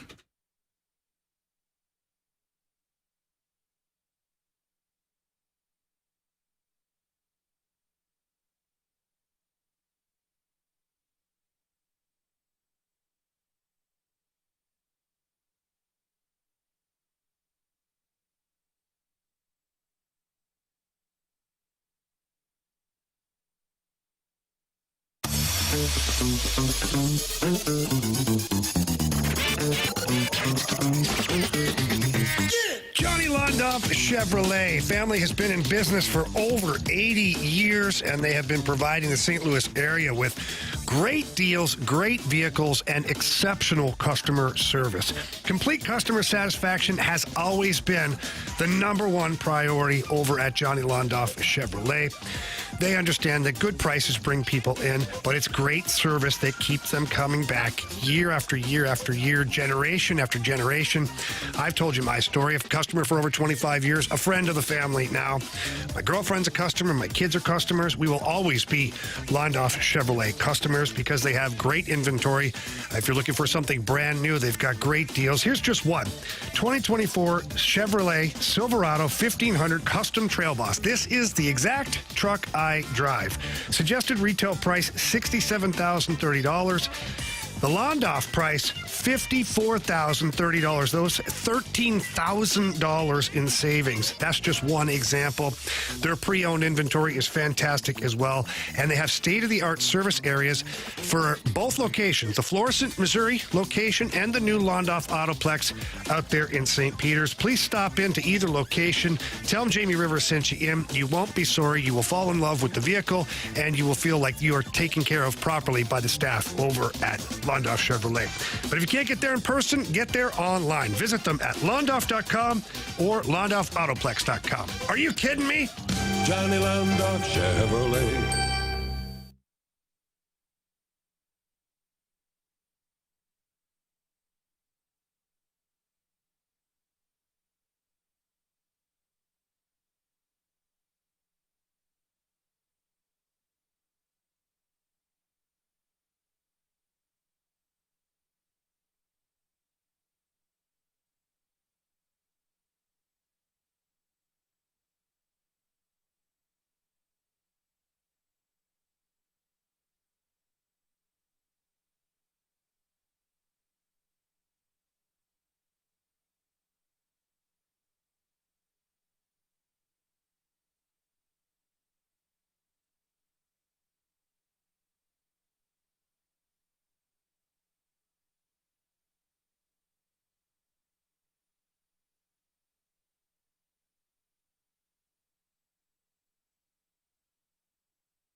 ESPN. Let's play Are You Sold? Carey Davis, Jamie Rivers, Anthony Stalter. Go ahead, Marshy. All right, from the 636, are you sold that this Blues team can finish at the top of the West and win a round or two in the playoffs? Top of the West? Yeah, I don't know if that I'm means not sold on that. Like number one team or like just a playoff team. How about I'm going to pump the brakes on that? And I guess, unfortunately, I'll have to say that I'm not sold on that, but am I sold that they could be a playoff team and cause chaos in the first round of the playoffs? Yes. I could be sold on that. Watching the team down there today, the pace of play is so much better. I think fans are going to be really happy when they see the size of this team and the speed of this team. And it's going to, for the Blues to have the success that we all want, which is to make the playoffs and cause some damage, young guys are going to have to take that next step this year. All of them, not just rookies, younger players in general. But that's what I think for the Blues. From the 636, are you sold that the Illini are a top 25 team by season's end? ILL. Yes. Illini. Thank you. Fire up Illini. Finally believing. I'm all in. It was a rough game against the Penn State Nittany Lions. At Penn State, lost, I think, 21-7. But I thought they played really well. I thought there are some things they got to clean up front. Didn't do good enough. But going forward, they have, I believe, Purdue this weekend, and then should be Michigan the following week. The tough task. I'm not as sold on Michigan because Michigan really is unable to pass the ball right now. Yeah, they run the ball really well. They play good, but defense, unable to pass it. So I'm not as concerned about Michigan. And then we go to Oregon. That's going to be a really tough test. But you win this week, and then you win next week in Champaign versus Michigan, and then go to Oregon, who is number 6 right now. Could probably be higher by the time they get there. You hold yourself, you'll be okay. I do think that they'll finish in the top 25. I do too. I think they're good enough defensively to do so, and then offensively, it's like they've got a group that just makes enough plays to either win the game or keep the game close. So I'm a big believer in defense, man. It travels. If you have a great defense and a solid running game, Carey, I have to tell you, you can win a Super Bowl, you can win a national championship, you can, be ranked in the top 25 when nobody thought that was possible. Correct. And idiots on the radio were calling you frauds. What are these idiots know? Nothing. From the 636, are you sold that the Cards fans' feelings towards the DeWitts can be repaired? No. Oh, yes. Winning. It's the only World Series. Winning a World Series, making a consistent winner again. This is why Cardinals fans are the way they are right now. They're upset because you laid the foundation of consistent winning. You called it the Cardinal way. You walked around St. Louis with an air of supremacy. Like, let's be real about that. You walked around St. Louis like your you-know-what didn't stink for decades. And everybody bought into it because you were winning. Now you're not. And now you're still walking around arrogant. And people aren't showing up. Could the DeWitts be, could this be replaced? Absolutely. Could it be repaired? Yeah, just go ahead and start winning again. And all is forgiven. Jamie? I agree. Carey? I agree. Marshy? I agree. I'll say aye. Aye. Can't wait for the Blues season. From Grant Francis Fan Club, are you sold that Zach Bolduc scores 20 goals this season? Again, this is people getting all hyped up with training camp. Zach Bolduc looks good. 20 goals is not easy. It's not easy to score 20 goals, especially when you're going to be playing in what I think will be his first full NHL season. I'm not sold on 20 goals. Am I sold on 15? Yeah. I can meet you at 15, 16, somewhere in there. For him to score 20, he's going to have to get a lot of the lion's share of the power play, which is not going to happen because where he is currently on the power play 2 unit, is where Robert Thomas plays. And if Robert Thomas is not tired, he's going to play a minute and a half to a minute and 40 that 2-minute power play, given whoever else it is, 20 seconds, 30 seconds to try and create miracles. You don't get a lot in those situations. But I do think he has, an elite level shot. The puck jumps off his stick. It's incredible to see him shoot the puck, and he's got great speed. He's going to create chances for himself. I think 20 goals is a tough one. I see 15.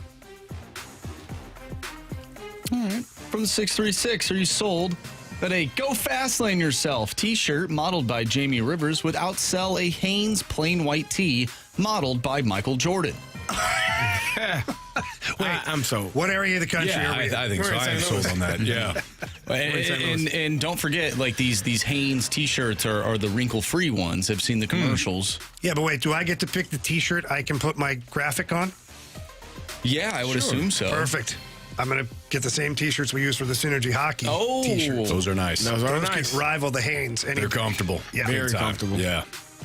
Yeah, Don't shrink when you wash them. That's right. Yep. They hold their form. They do. From the 636. Thank you. Are you sold that the DeWitts sell the team within 5 years? No. No. Why would you sell a cash cow? Yeah, right. They're not going to sell it because all the other ancillary businesses and real estate that they have down there, they have the automatic moneymaker. Everybody goes down to watch the Cardinals. Even if they don't go to the game, they go to Ballpark Village. They hit the bars. They are renting spaces down there. And all of that goes right back to the bank account. Yeah. I just don't see why you'd sell the team unless you get tired of dealing with Cardinal Nation because you're not putting out championship teams year after year. But even then, I mean, as it is, Junior doesn't even live in St. Louis anymore. Are you making money? Wait, what? Bill DeWitt Jr. doesn't live in St. Louis anymore, full time. I thought everybody here thought that was common knowledge, guys. Are they making live here full time? Are they not love this city? This is unbelievable. Where's he living? Can't disclose that. An undisclosed location. After yesterday's press conference, I'm not telling anybody. I'm not putting that man's All right, life. just give us a general area, No. like a city and a state. No. Where are we? All right, we'll just move on from that then, because I know we all want to know that. But from the 314, are you guys sold on the Washington Commanders being smoke and mirrors? That one's from Justin. Yeah, I think they're smoke and mirrors. Really? Like they're very exciting. They're fun to watch. I think this is the team. Last year I said Dolphins were the team to watch in the first half. Enjoy them. They're exciting. In the second half, start to fade them. Washington's that team this year. That defense isn't good enough. The offense is fun, but defenses will start to figure out what they're doing, and then defensively, they can get run on. The secondary isn't good. They're smoke and mirrors. They're going to be very fun in the first half of the season. Second half, not so much. I'm waiting for Carey to say something. You have this look on your face like I completely disagree with you, Anthony. I'm reading the text line. A few people know where the DeWitts live, so hey, you got that. Oh, they already know. That's not my problem. And that's not correct, by the way. Okay. I don't know. I see where they're saying it's not correct. All right. I kind of like the Commanders. I do. Are they smoke and mirrors? Will they win the division? Probably not. Are they smoke and mirrors? Probably. Are they worse than we think they are? Probably. Okay. They are, but they are playing really well right now. Yeah. Yeah, I told you yesterday he doesn't like Jaden Daniels. Never has. I do. I don't understand it. Player. You like Kyler Murray, but you don't like Jaden Daniels. I liked Kyler Murray in week 1. I don't know. And in week 2, when him and Marvin Harrison It all started to figure some things out. come into focus, Like didn't it? Connor. Yeah. You guys were so angry with Jamie and I. They were so angry. You were so Marsh and Carey about you were, Kyler like, Murray. protecting Kyler Murray. And 2 I said, weeks you just ago, watch. You see. I still think he's a good player. We never said he's not a good player. You guys had him in the Hall of Fame. If I'm putting together... I did not have him in the Hall of Fame. It was pretty close. I feel like I heard That's hyperbole. If I'm putting together a Sunday football game with a bunch of buddies, I'll pick Kyler Murray on my team. I'm not picking him to play on my NFL team. He's an NFL quarterback, Jamie. Is he? Yes. I mean, he's technically. Is he? He is not an NFL quarterback. No, he's not. Great pitcher, though. Right, could be. Be a though. good offensive lineman. Hell of He's an a big arm. dude. Yeah, No, Kyler Murray's a good quarterback. he is. He is a good quarterback. He ain't great. He's fine. He ain't in the top 10. You You know guys what he is? had him in the top 10. He will forever be a really good quarterback on a bad team. And people are like, oh, if he only had a good team. They won't think about the fact that he's part of the problem. Well said, Jamie. I just don't see how he is a part of the problem. You ever watch him play? He's not part of the solution. He's completely unpredictable to his own teammates, too. Well, it's hard when you're rolling around in the, all over the field because you Or can't maybe get it's more hard than because you're not putting in the couple work. seconds. I mean, when they had to put a clause in his contract to watch more video, you think that's changed? No. He's not watching. A leopard doesn't change its stripes. I can't. He's like right. A zebra doesn't change his spots. Exactly. There it is. Throw Like up, that. Marsh. Yes. Very important question here before we move on. From the 816, what is the blend on those shirts? Are they 30% cotton? On my shirts? Yes. Yeah, that's I can protect that. That's a recipe. Yep. Can't give out that information. Protected. Yeah, it's basically KFC's recipe. You know, much. we're not going to just divulge that. Also, texter troll from 618. Did I miss the lineup game? Wow. Well played. That was well played. All right, it's Fastlane on 101 ESPN. If you want to hear what real accountability sounds like from an owner, you'll hear it next. Even if it's a little rough here on 101 ESPN.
101 ESPN Sports Center.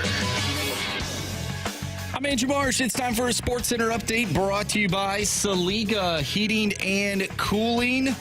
No Cardinals baseball today as the Major League Baseball postseason has begun.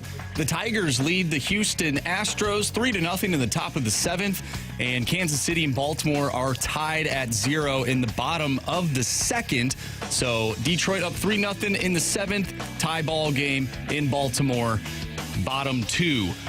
Last night, Monday Night Football, the Tennessee Titans picked up their first win of the season as they defeated the Dolphins 31-12, and the Lions defeated the Seattle Seahawks 42-29. Tonight on 101 ESPN, we have some Blues hockey for you as the Blues take on the Columbus Blue Jackets. Pregame starts at 6. I'm Andrew Marsh, and this Sports Center update is brought to you by Saliga Heating and Cooling, an independent American Standard heating and air conditioning dealer.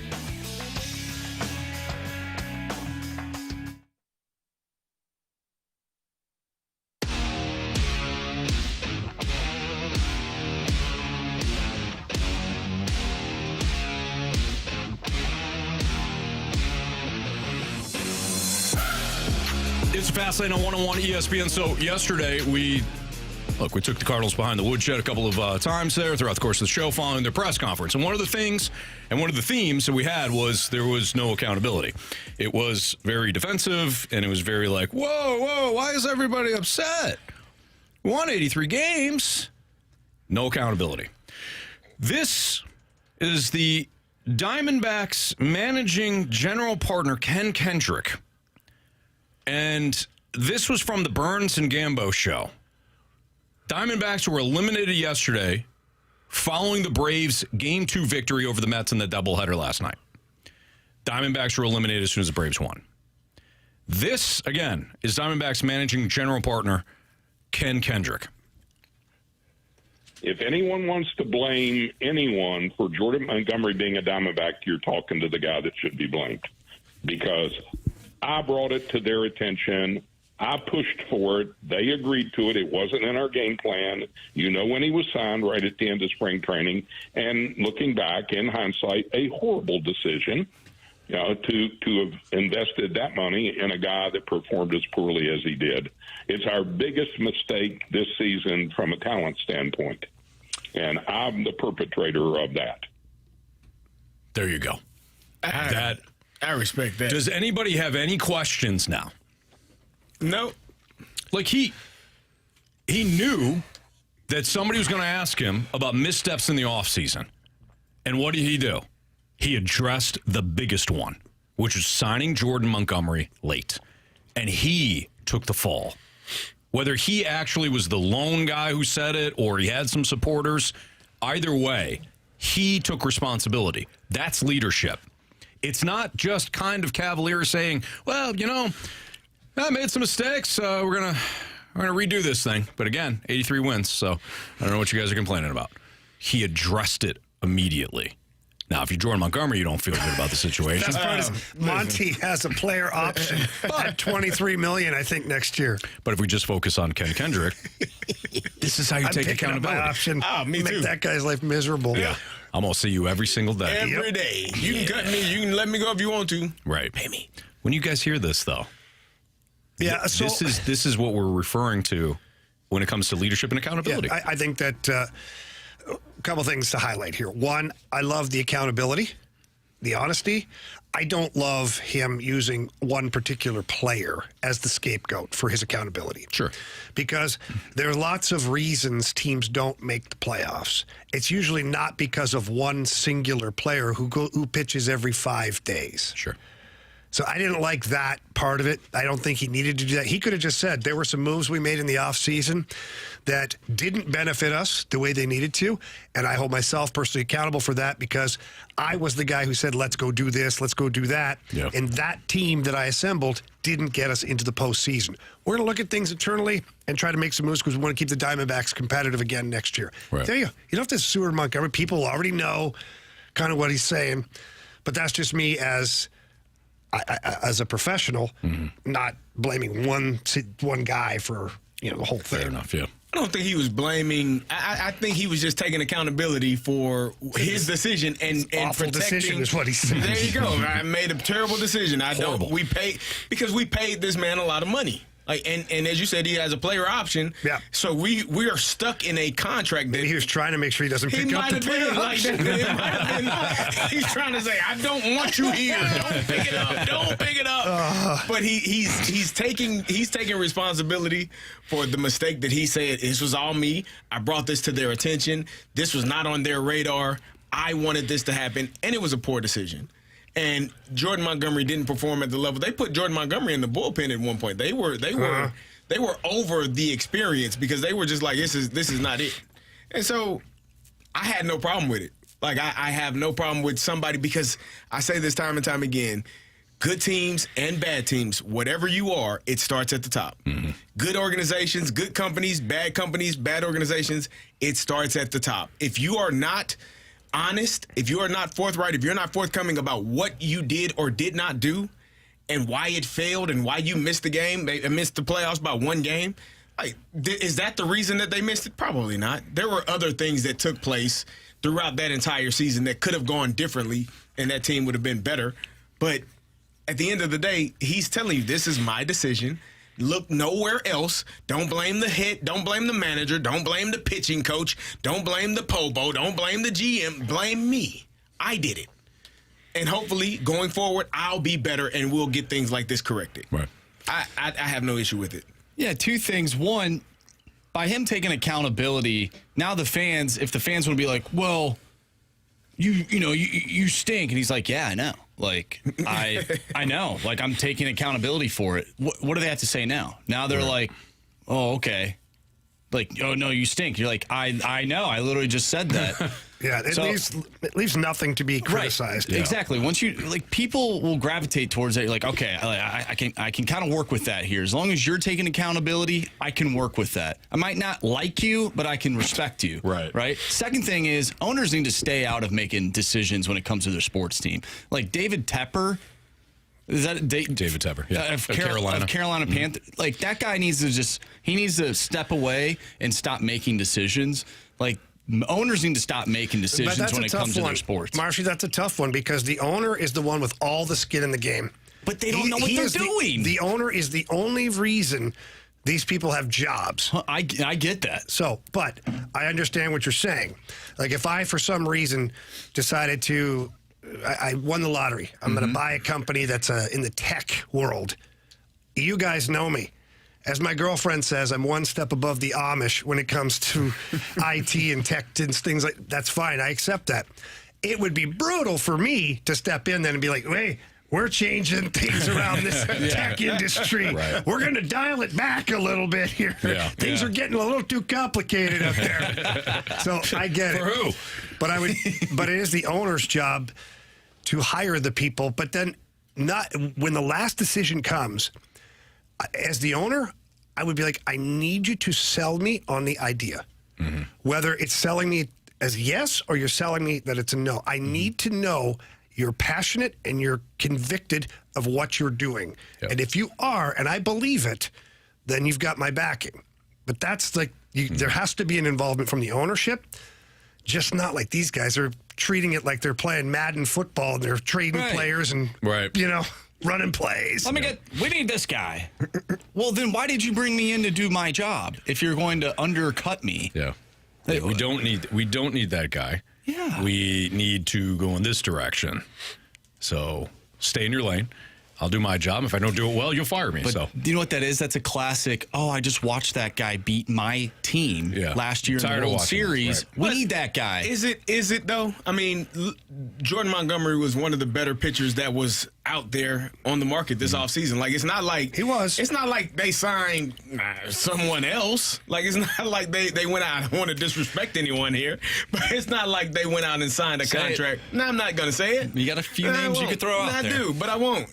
It's not like he just picked a random guy out of a hat and said, this guy, I think this was one of the top pitchers in the offseason. Him and Blake Snell were the darlings of the offseason. So to me, Yeah, it ended up being a bad decision. Going into it, it probably wasn't a bad decision. It just turned out that way because the player didn't perform at the level that he thought that they thought that he would. Yeah, no, see, I think you're absolutely right. I think what his comments, for me, the big picture is just he's not looking to. He fell on the sword. He's not looking to share the blame. He's not looking to cast blame. He takes accountability. He didn't sound defensive either. Not at all. He didn't sound defensive. He didn't sound nervous. He didn't say like, yeah, that was my fault. But I did sign somebody else. Oh, we did make it to the World Series last year. 10 years ago, I signed a pretty good free agent. So where's my praise? Like that. He didn't do that. You guys aren't looking into this, huh? Yeah. All right, it's Fastlane on 101 ESPN. Marshy's NFL Week 4 game notes next on 101 ESPN.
continue our NFL Week 4 game notes with our guy, Andrew Marsh.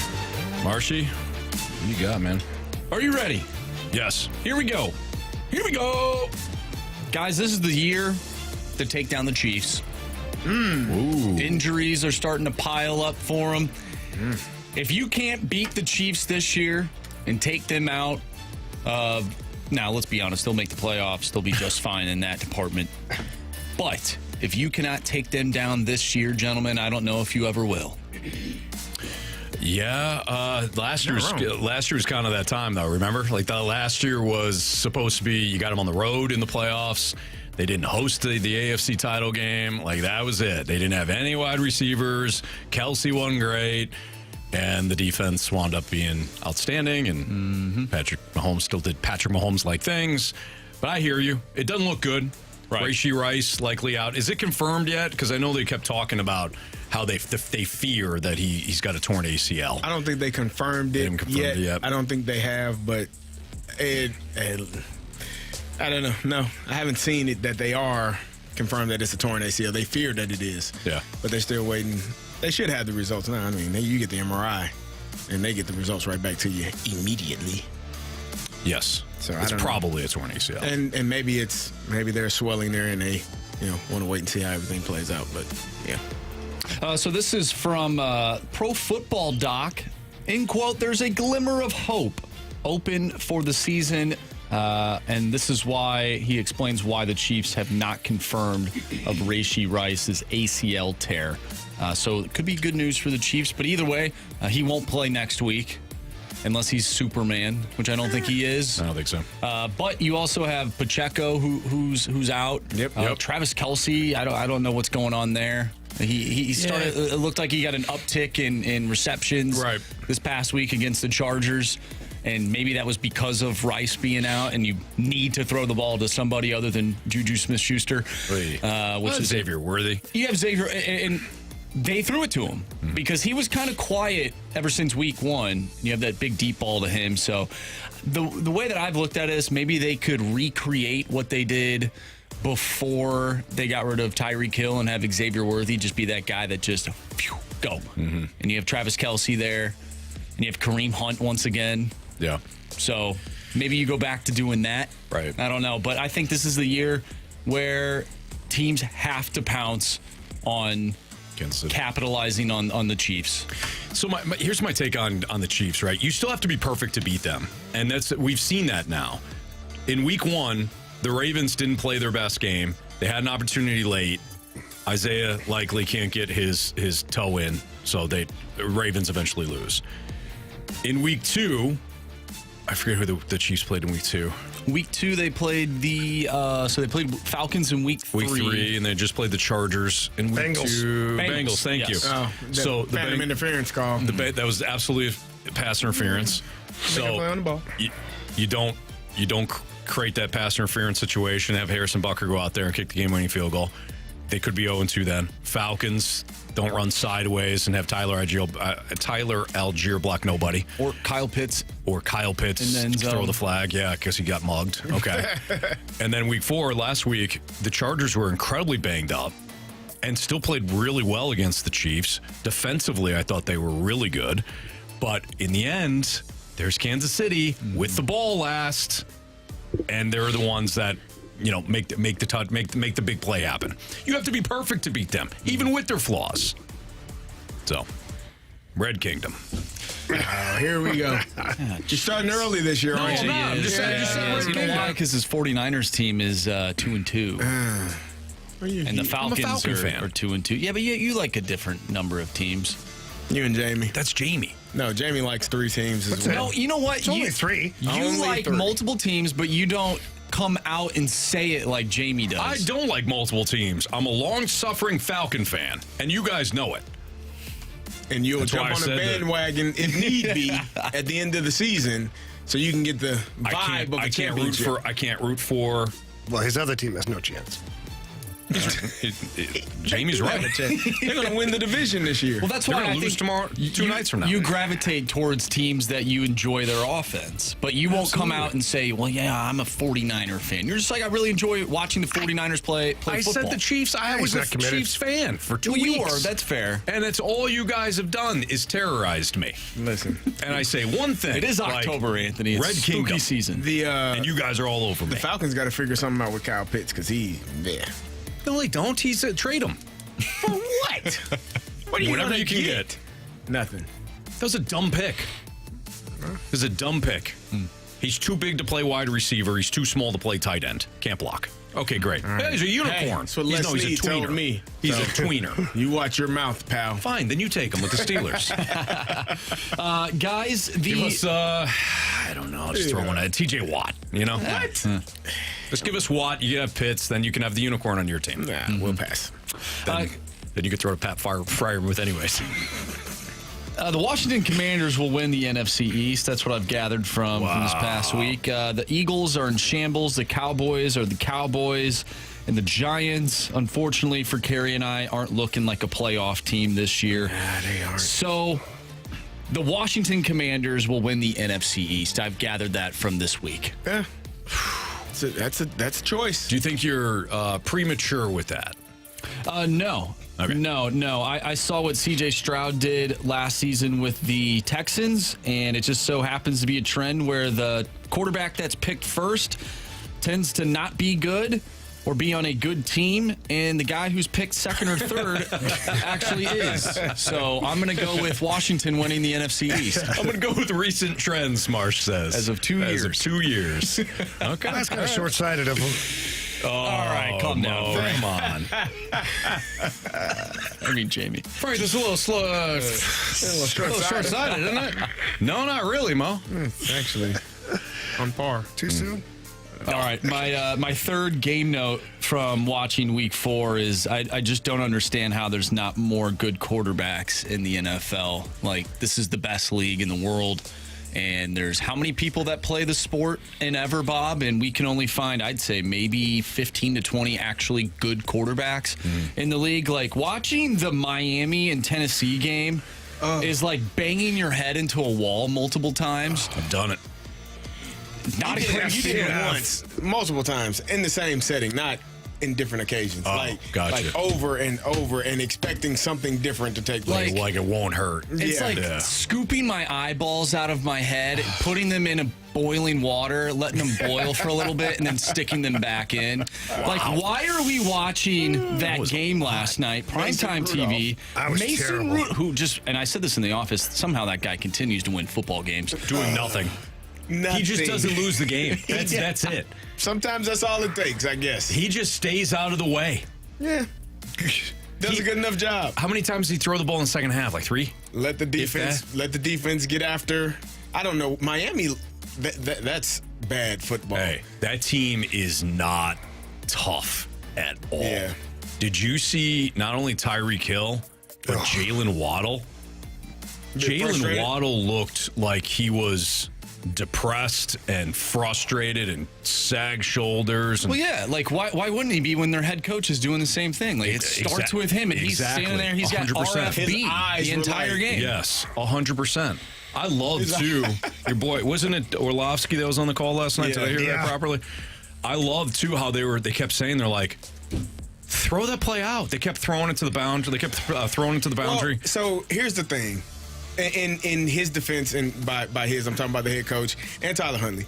When you get a quarterback that just gets to the team, it's hard enough. What Joshua Dobbs did last year is extremely abnormal. He also played a team that constantly lays down. But what I'm saying is, it's extreme. Was that what they played in the Falcons? Yes. Okay, I'm trying to figure that.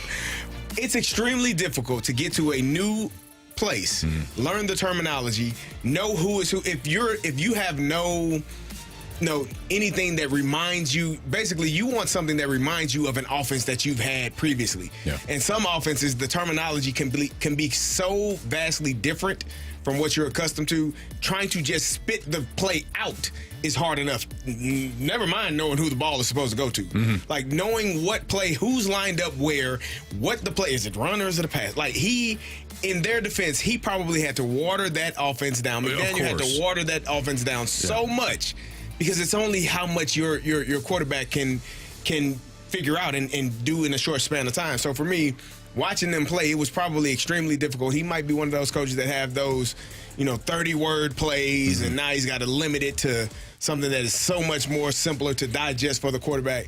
They had no real chance other than making a big play to Tyreek Hill downfield, and hopefully Devon Achane, he missed him.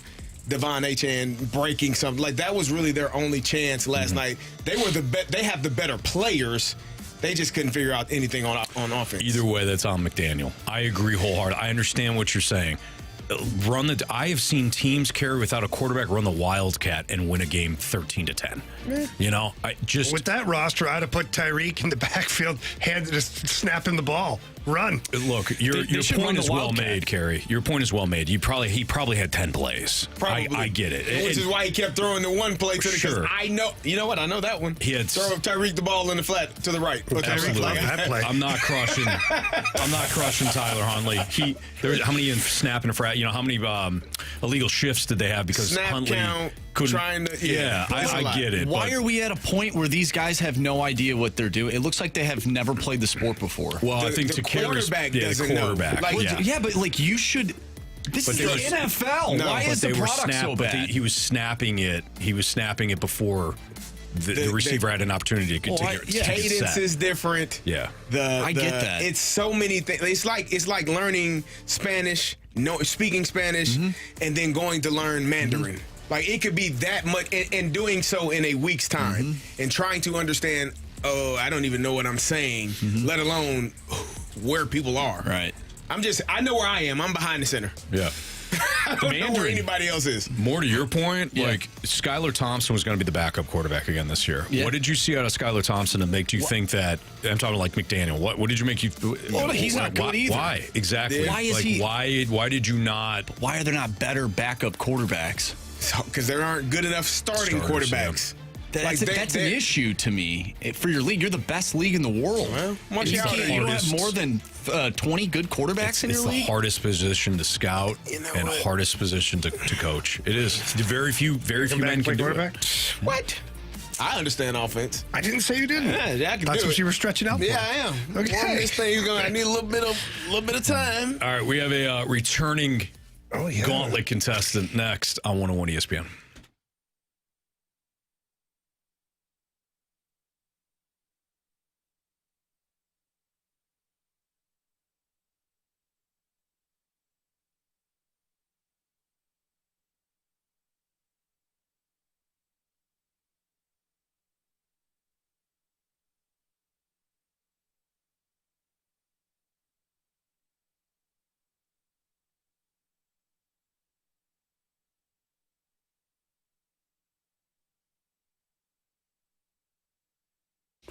With over 20 years of family ownership and operation, my friends over at E&B Granite is St. Louis's trusted name when it comes time to renovate your kitchen, your bathroom, or your outdoor spaces. E&B Granite offers an extensive selection of custom countertops, cabinets, flooring. They've got a variety of colors, patterns, styles. All are guaranteed to bring new life into your living space.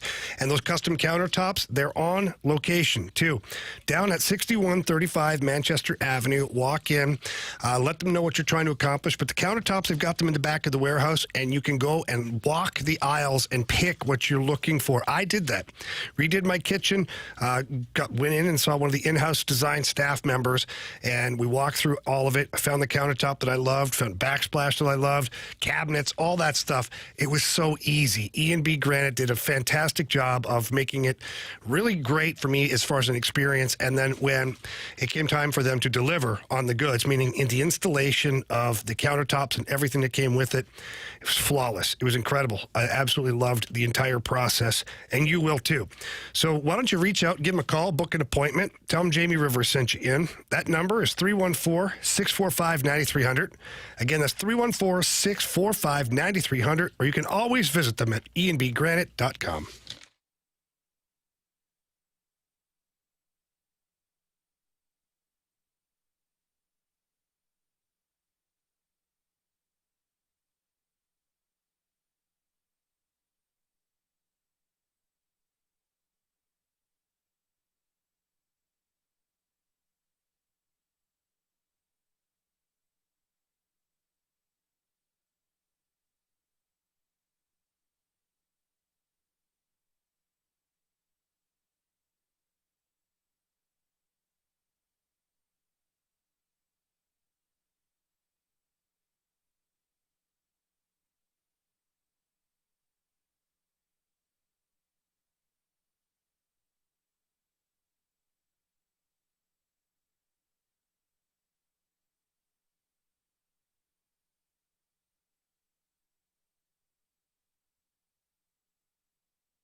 Four warriors, four categories, one challenger. Can you survive the Gauntlet? Brought to you by Blue Note Roofing. Roofing, siding, and gutters. Call 314-920-5713 now for a free inspection.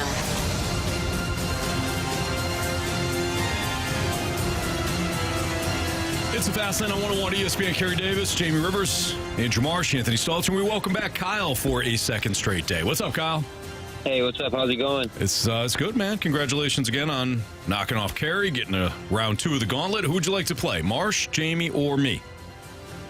I'll do Marsh today. He's going to do Marsh. He's going to do Marsh. All right, Marsh. Doing you, Marsh. Before you go to the cone of silence, we got one more thing left for you. Kyle, go ahead. Marsh, you spin that wheel. All right, so let's wait for Marsh to get out of here. Wheel was spun. Marsh handed off the launch codes. Kyle, I know yesterday you wanted baseball. Do you want baseball again today? Yeah, that'd be good. Jamie, what do you get? How do you feel about hockey, Kyle? I'm all right in hockey. All right, well, that's what you got, buddy. Okay, there you go. Kyle sounds very confident. Competent? Confident. Oh. And competent. And competent. Yep. I was just making sure, Carey. 4 NHL-related questions.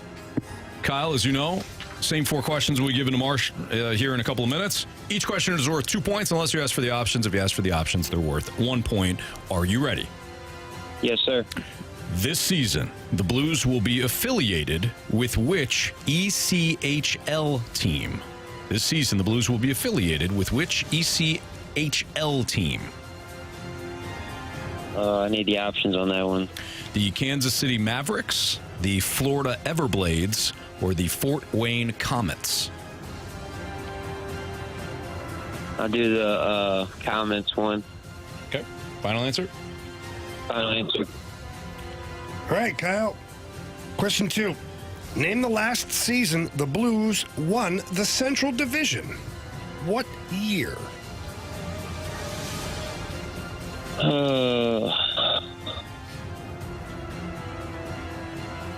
The options, please. Was it 2014, 2015, 2012, 2013, or 2019, 2020?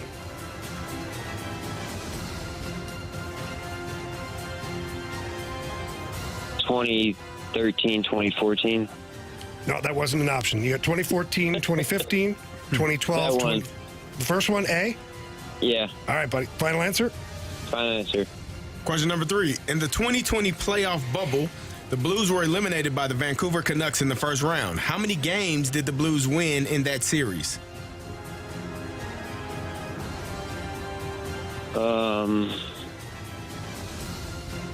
One. Final answer? Final answer. All right, Kyle, question 4. Ryan Suter is playing for his 4th Central Division team this season with the Blues. Which team from the Central did he start his career with? That was. Final answer? Final answer. All right, let's bring back Marsh from the Cone of Silence. Kyle, how you feeling? Not good at all. Okay. All right. Appreciate your honesty. Marsh is going to make his way back in from the Cone of Silence right now. He's going to plug in those headphones. Going to turn on that mic. I'm ready. Right. Marsh, how was the Cone of Silence? It was great. Excellent. You got hockey today, Marsh. Oh, goody. Pack a lunch. Oh, wow. Okay. Love it, Kyle. I mean, why not? Yeah. Question 1. Okay. This season, the Blues will be affiliated with which ECHL team? Oh, man. That would be the Florida Everblades. Final answer. Question 2. Name the last season the Blues won the Central Division. The Central Division, you say? Correct. All right. Well, I think we might have to go back here. Let's see here. Wow. Oh, geez. Okay. Man, I think it's been a minute, actually. I don't want to use the... let's use the options, because I think I can know what year it wasn't. Okay, was it 2014-15, 2012-13, or 2019-2020? Okay, so it's not that year. Well, actually, it was that year, but because they won the division that year. That was the shortened season. But then they lost like that round robin crap. Let's go in 2019-2020. Final answer. Question number 3. In the 2020 playoff bubble, the Blues were eliminated by the Vancouver Canucks in the first round. How many games did the Blues win in that series? How many games did they win in that series? They won 2 games. So they won in overtime thanks to Braden Shen. And then Jake Allen came in. They won another game. They lost in game 6. So two games they won. Final answer. Question 4. Ryan Suter is playing for his 4th Central Division team this season with the Blues. Which team from the Central did he start his career with? I believe he started with the Nashville Predators. Final answer. All right. Marsh, not your strongest effort, but let's see how you did. Okay. Let's just go 1 through 4. This season, the Blues will be affiliated with which ECHL team? Marsh, without the options, you said the Florida Everblades. Kyle, with the options, you said the Fort Wayne Comets. Correct answer is Florida Everblades. Marsh takes a 2-0 lead over Kyle. Name the last season the Blues won the Central Division. Kyle, with the options, you said 2014-2015. Marsh, with the options, you said 2019-2020. Correct answer is 2019-2020. Marsh with a 3-0 lead over Kyle. In the 2020 playoff bubble, the Blues were eliminated by the Vancouver Canucks in the first round. How many games did the Blues win in that series? Kyle, without the options, you said 1. Marsh, without the options, you said 2. Correct answer is 2. Marsh with a 5-0 lead over Kyle. And finally, Ryan Suter is playing for his 4th Central Division team this season with the Blues. Which team from the Central did he start his career with?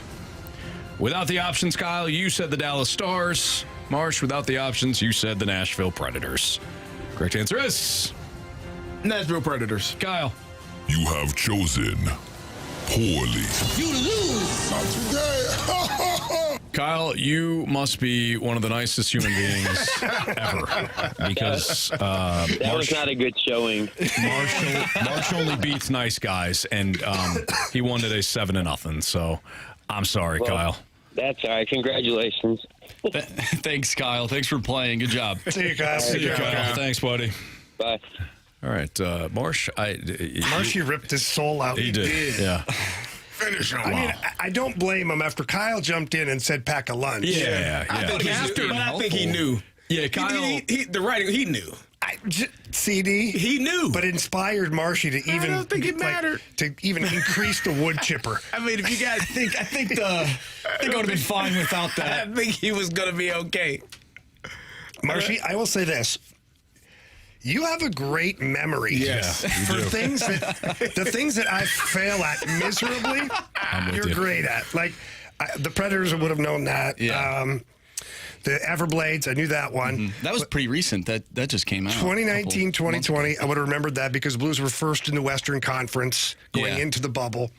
But then the 2 wins against, like, no chance. And you're like, oh, yeah, Braden Shen scored the overtime win to Jake Allen. I was like, what? Yeah, I don't know. I mean, there was nothing to do during that time. Right. Of course, I remember watching it. Hey, some of us were on the air daily, bringing it to the people. That's okay? true. Absolutely. We don't know what we were talking about or what the hell we had for content, but... Nope. Yeah, Marsh is even like guy in section 505. He got a little tipsy that night. I remember that because I showed him one time on the screen, and I remembered. Nobody in the crowd there, Anthony. There's no one there. No, not that one, but another question. Oh, okay. Screw you, Jamie. It's Fastlane on 101 ESPN. Absolute jerk ball. I know that stuff, but I don't know how to do math or read. That's all of spell. us. That's all of us. My mother looked at me one time. She's like, "How do you remember all these stats, but you can't remember, your homework?" Look at us. I get that puzzled look from, like, Ashley or even my brother at times. I'll remember, like, a song from a movie from, like, the 70s or who sang a song, like, in 1981. But he's like, you can't, like, Ashley be like, but you can't remember, like, I sent you to the store to get milk and cheese, and you came home with, like, a case of Bud Light, a bag of salt and vinegar chips, a couple of teddy bears, and a marker. I knew you asked for one of these. That's what the Cardinals did. Yep. Except for they forgot the beer. All right. Can we truly evaluate Oli Marmol with the information coming out about player developments? That's kind of an interesting question. That's next on 101 ESPN.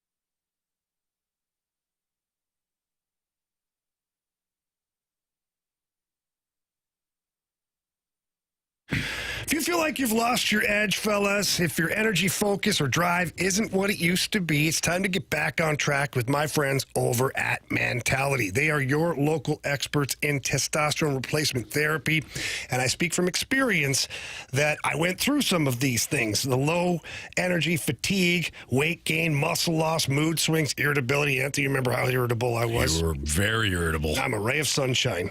Every day. Yep. Thank you to Mentality. They've got great people over there, and the process, Anthony, as you know, is simple. It's great. So, yeah, symptoms of low testosterone. We're talking about fatigue and low energy, weight gain, muscle loss, mood swings, like Jamie was just talking about, that irritability. But when it comes to Mentality, they do personalized plans. So unlike other clinics that offer one-size-fits-all treatments, Jamie's process and Jamie's program doesn't look like my program. But the bottom line is it absolutely works. So you work with the experts. There's 2 locations, one in South County, one in Chesterfield. They got various times because they know that you're working. Some of you work nights. Some of you work only in the morning. Some of you work all day, but they have early hours for you. They do a great job, too, of making sure that you know what the program is, They update you constantly. They draw your blood every so often to make sure that everything looks great, and they can adjust your program if need be. And they've got a new referral program going on too that's great too. So you get some benefits from doing the referral program. Mentality is the spot. LowTUSA.com. So visit Mentality, one of those two locations today, or check them out, LowTUSA.com. And that's going to be your first step to reclaiming your new you. Mentality.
We need to build this group and get them ready to go on a real run, not just compete every now and then and make a playoff every other year. This is a group that we need to come together and continue to develop them. It's a young group, but it's a good group. They're going to make mistakes. They're going to do things that are out of the norm. But at the end of the day, I think there is a bright future ahead.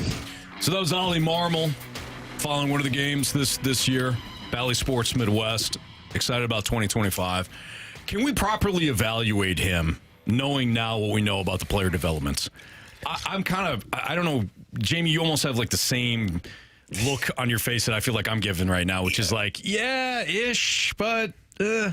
So, I mean, he still has been given pretty good players overall. Like, Ollie's the victim this year in particular of two potential Hall of Famers not reaching even average playing ability. Yeah. I mean, thinking about this the last handful of days, and we've talked about it. If Arenado and Goldschmidt have just close to average what they've been throughout their career, Cardinals are probably in the playoffs. Probably in the playoffs. And then we're not sitting here with this whole, like, redoing the farm system and all that stuff, like, which they should have been doing anyways. Yes. Let's just be clear about this. Absolutely. Like, one season of 83 wins doesn't all of a sudden make you go, woof, we got to revamp everything. Right. Like, remember, we were told 83 wins is not bad. Right. I mean, right from the ownership themselves. Basically, we should be grateful. We should be happy with that. It's a very exciting team. No doubt. Which, by the way, was so boring to watch that team. Jamie, they won 83 games. No, you hush your mouth. Carey, 83 games. You hush your mouth, he said. Watch yourself up there, young man. You hush your mouth, he said. Oh, I was man. going to say, Dear the first Barbara. half of the season, we talked about how boring that team was. Second half of the season, they had some younger players involved. Mason Wynn. It became a somewhat exciting team to watch, just if nothing else, based on unpredictability. Yeah, I'll give you that. But I don't think Oli has any direct correlation to the development. He might benefit getting players that he can call up that are a little more developed or further along in the process. Which is why I don't think Oli should have lost his job in the first place, because he had nothing to do with any of this. And in fact, if you go back to when Oli was in AAA, the Cardinals were spitting out pretty good players. The development was pretty good. And the list of people that goes on Mike Schilt, Oli Marmol, all these people who were down there coaching, moved those players upward. And we saw Mike Schilt had success with this team. Oli Marmol, the first year of his managerial career, had success with this team. But since then, obviously it's dipped. Yeah. So I don't correlate Oli directly to the development side of it. Do you think that this is trying to figure out how to word this? Maybe not so much on Oli himself when it comes to just like the team, like him implementing certain things, but the guys that he has surrounded himself with on the coaching staff. Like his first year here, he had Skip Schumacher there, and we've had the conversation of, and going back to Steve Spagnuolo, when he was the head coach here in St. Louis, he didn't hire guys that could eventually take his job. Drew Bannister has hired Claude Julien, who has a pretty good track record as a NHL head coach. I look at the staff now. I don't see that now. I don't know if there's anyone that's pushing to become the next big league manager. Do you think that has something to do with it, too? The guys that he surrounded himself with? Well, he had Skip. Well, that's what I'm saying. They had a good year, and then Skip went on to be a big league manager. I just don't know if that person is on the big league Skip staff also right went now. on to have a horrible season with the Marlins. That's fair too. So I don't know if you can't give him credit for one and not give him criticism for the other. Just like Oli, can't give Oli all the credit for his first year here, but then you can't turn around and blame him for everything in the second year. This year was unique. It was so unique because it ended up being so average. Yeah. Like right on the nail, the head of the nail. It was just average. Go ahead, Gary. I was going to say, I think the blame, if you were to blame him for anything, it would be, lineup construction, who's playing. They did this lefty, righty. You can't play too many lefties versus like you play your best players. There was a time where Tommy Pham was one of the better players on the roster, and you had him sitting because it was a right-handed. We brought him here solely for left-handed pitching. Right. Like there were things that I think could have been done differently throughout the season and put yourself in a position to have more success. And again, I blame that on him because he specifically said every single day he makes the lineup. He chooses who gets to play and who doesn't and where they play, who bats where. You were often complaining about why is Goldie batting in the 3-hole or the 4-hole? Why are they batting so high if they're not hitting at the level that you put them down lower and move them down and keep them there until they show that they have an ability to have more success? I think that if there was one thing to nitpick, it would be that. Now, the development, there's only so much you can do in a 162-game season. Like, you're playing pretty much every single night. You don't have time to coach things up like you would in football where you get 6 days off to prepare for the next opponent. Like, you're flying out, you're moving and grooving. You don't have enough time for all of those things. So the development part, obviously you want players to come that are better prepared to play every single day and have success. The only issue I would have, again, is the lineup construction and who's batting and who's playing each day and who's not. That would be my only complaint against what he did or what he didn't do this year. Yeah, Carey, I'm with you on that one. I'm not going to blame him for the roster, the poor roster construction, all that. That's not him. That's the front office. I will say this though. If I were to, and maybe this is completely unfair, and I'm just being loudmouth media guy like normal, but if I were to ask Oli, like, hey, how did you win games this year? How did you lose games this year? I almost feel like I'd get this like, well, what do you want me to do? Attitude about it.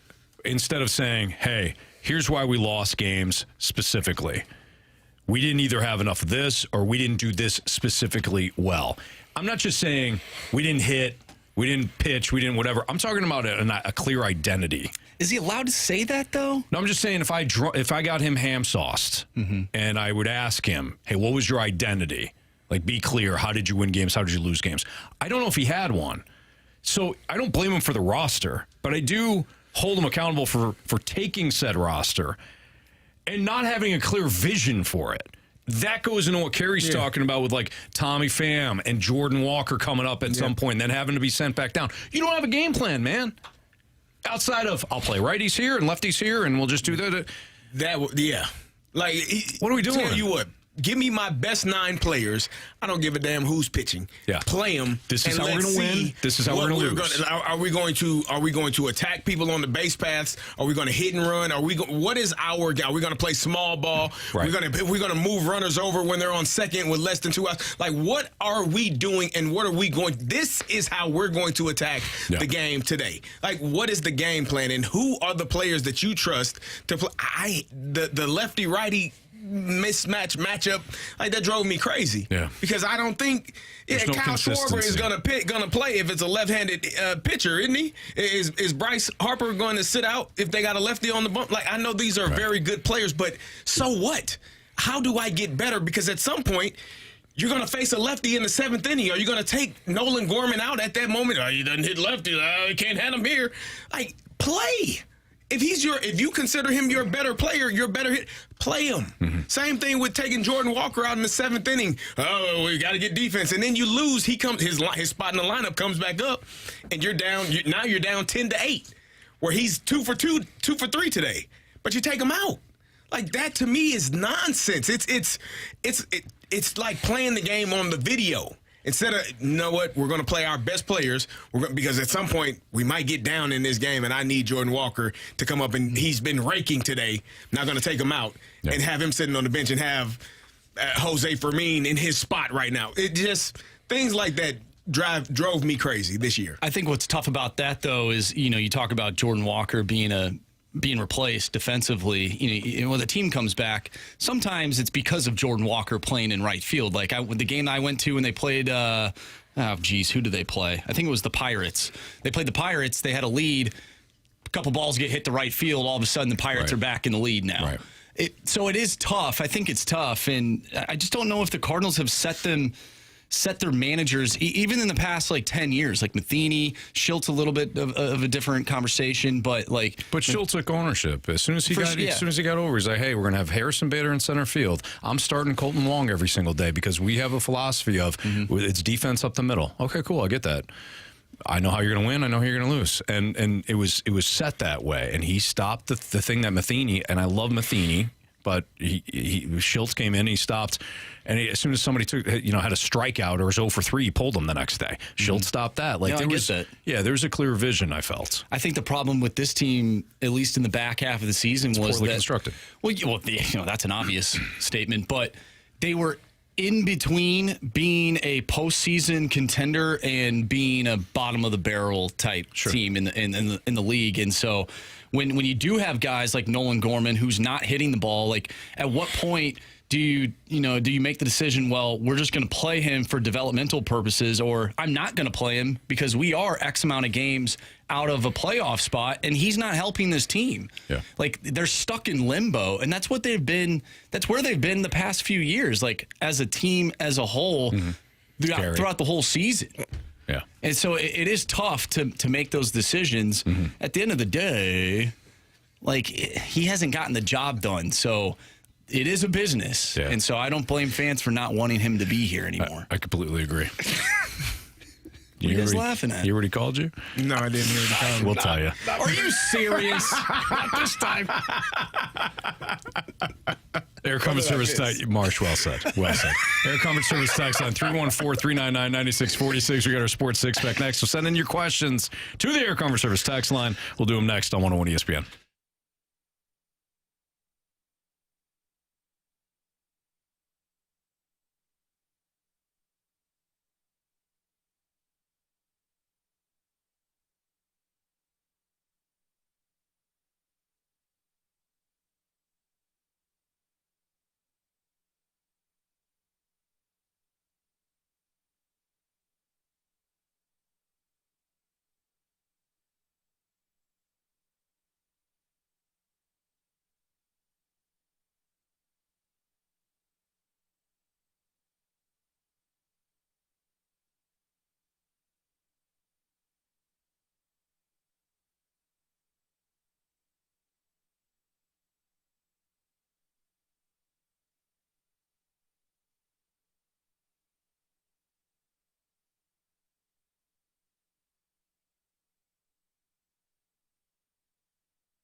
Jamie, our guy Stewie's always instant offense. Stewie's on the line right now, and I know you have, Stewie, a tremendous offer for our 101 ESPN listeners. What do you got cooking?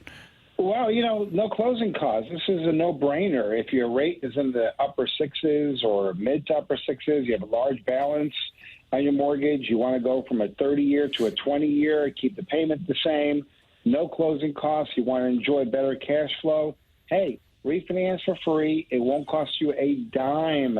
If you borrow more than $200,000, whether you're buying a house or you're refinancing, there's no closing costs, no title fees, no lender fees, nothing. It's the big bagel. Bagel looks like a zero, easy to remember. Google.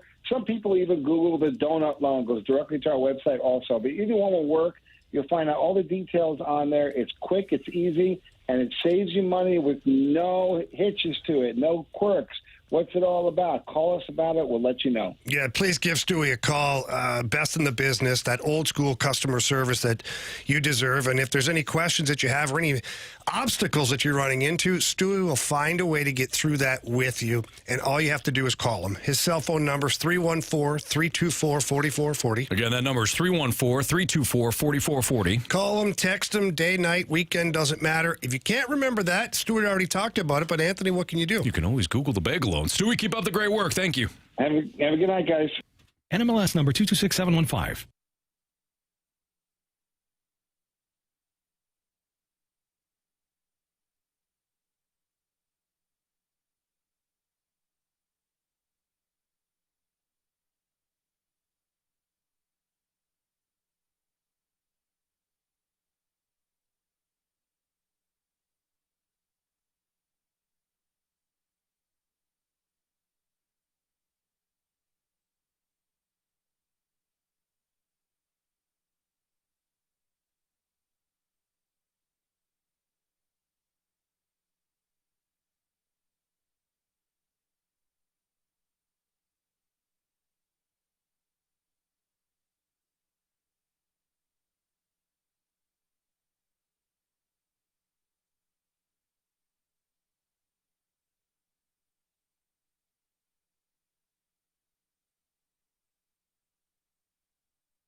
ESPN Sports Center.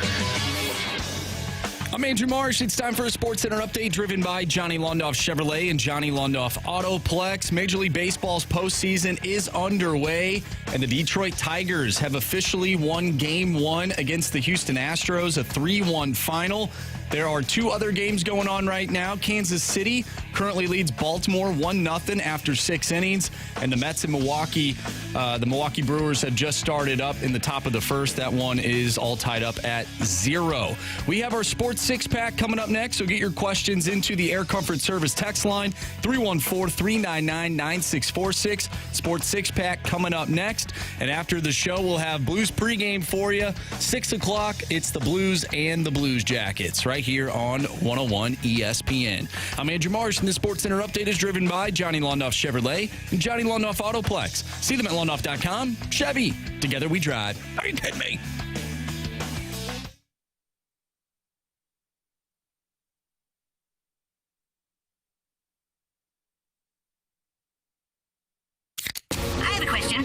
time for the Fast Lane to answer your sports questions. I want to ask you a bunch of questions, and I want to have them answered immediately. Asking me all these weird questions. Answer the question. Answer the question. Answer me! The Sports Six-Pack is brought to you by Paramount Men's Medical Center. Suffering from ED or PE? Your first treatment is free at ParamountMen'sMedical.com.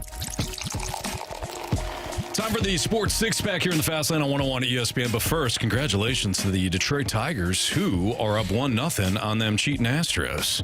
Of course, the Tigers have the former Astros manager who was fired because of said cheating. But details. You wasn't rooting for Jason Hayward in that bases loaded moment? I was not. I was rooting for Motown. Okay. What do you mean, okay? I got buddies that are in Detroit. Yeah, you got family. I'm sorry. You were born and raised in Detroit. I apologize. Tell them where I grew up, Jamie. 7 Mile. 7.5 miles. Yeah. 7.5 miles. Yeah. Yep. Just halfway down the block. Did your backyard back up into that, or were how was that? Did it back up into 7.5 miles? Yeah, so you're on 7.5 miles. No, Anthony, was I your think you backed up backyard into 8. Yes, I backed up into 8. Yep. Yeah. Gotcha. Yeah. Okay. Yeah, 8 Mile, Carey. Any questions, Carey? None. Okay. So no, I was not rooting for Jason Hayward there. Jamie, thank you for clarifying. You're welcome. I'm here for you. Question 1, please. Question number 1. From the 636, do you guys believe it would be easier to rebuild the entire team or add the few players it takes to make a run? Or is this just smoke and mirrors to hide the money they are not going to spend? Thanks. Bingo.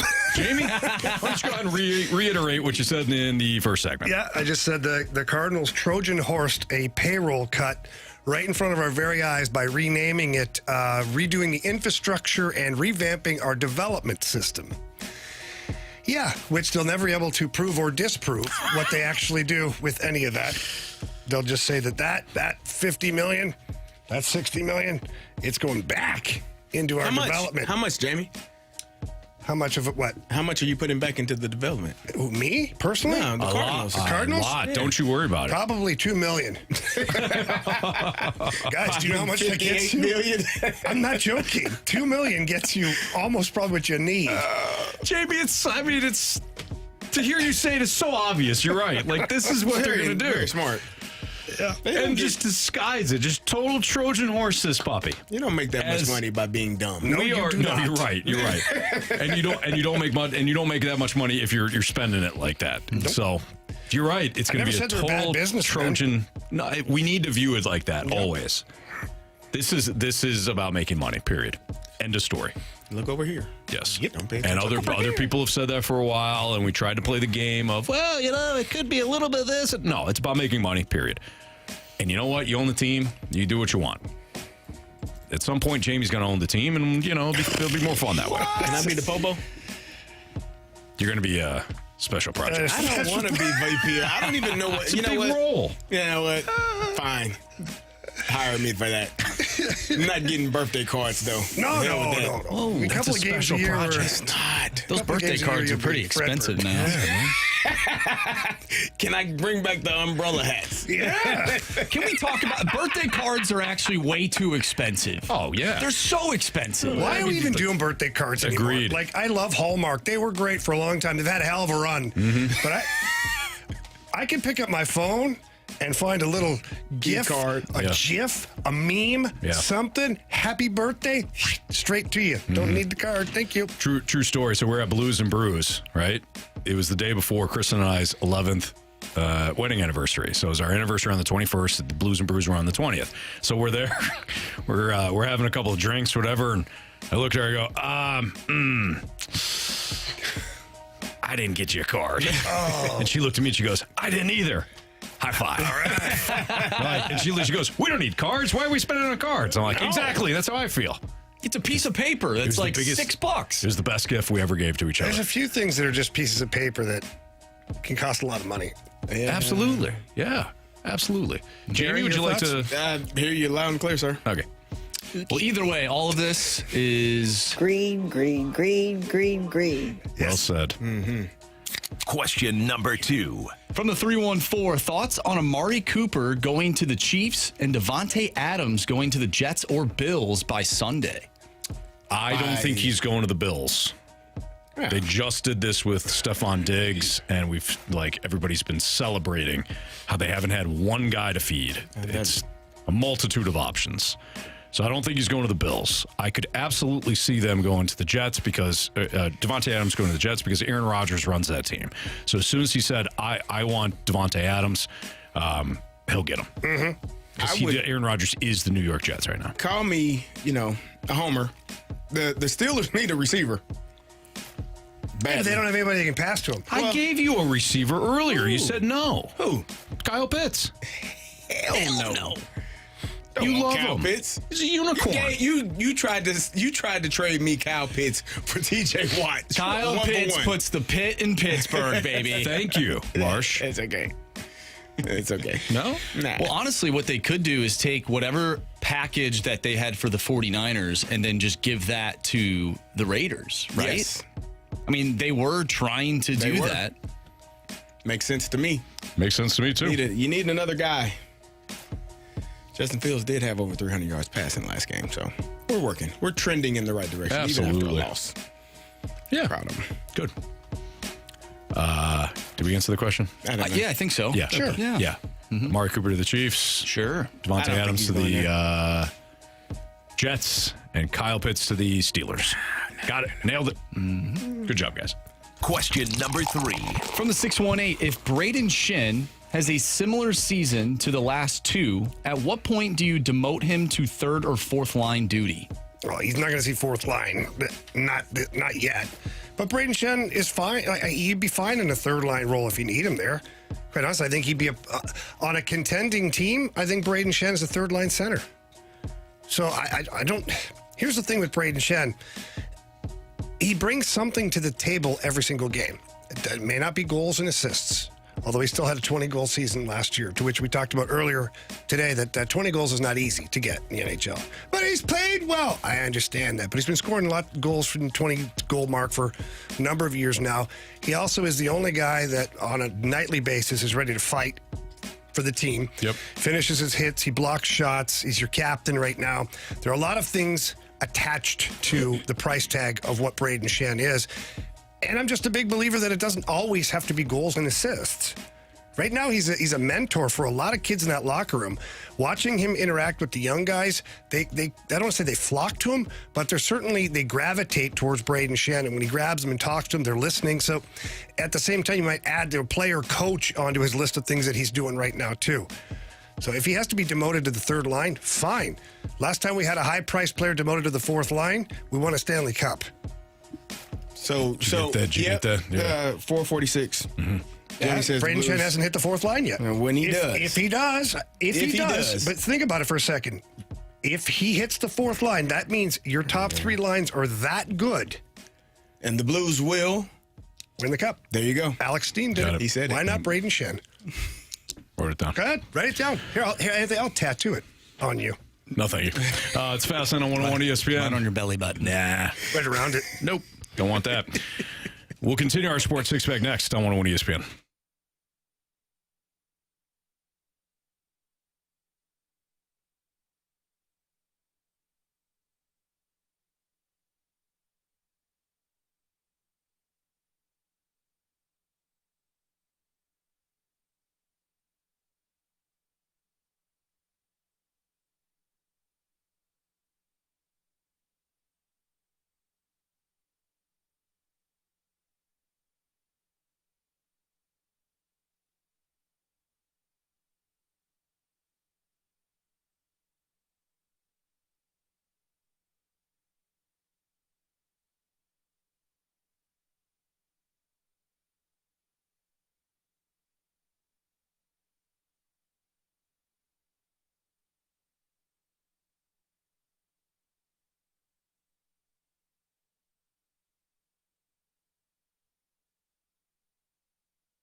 It's time for the Fast Lane to answer your sports questions. I want to ask you a bunch of questions, and I want to have them answered immediately. Asking me all these weird questions. Answer the question. Answer the question. Answer me! The Sports Six Pack is brought to you by Paramount Men's Medical Center. Suffering from ED or PE? Your first treatment is free at ParamountMen'sMedical.com.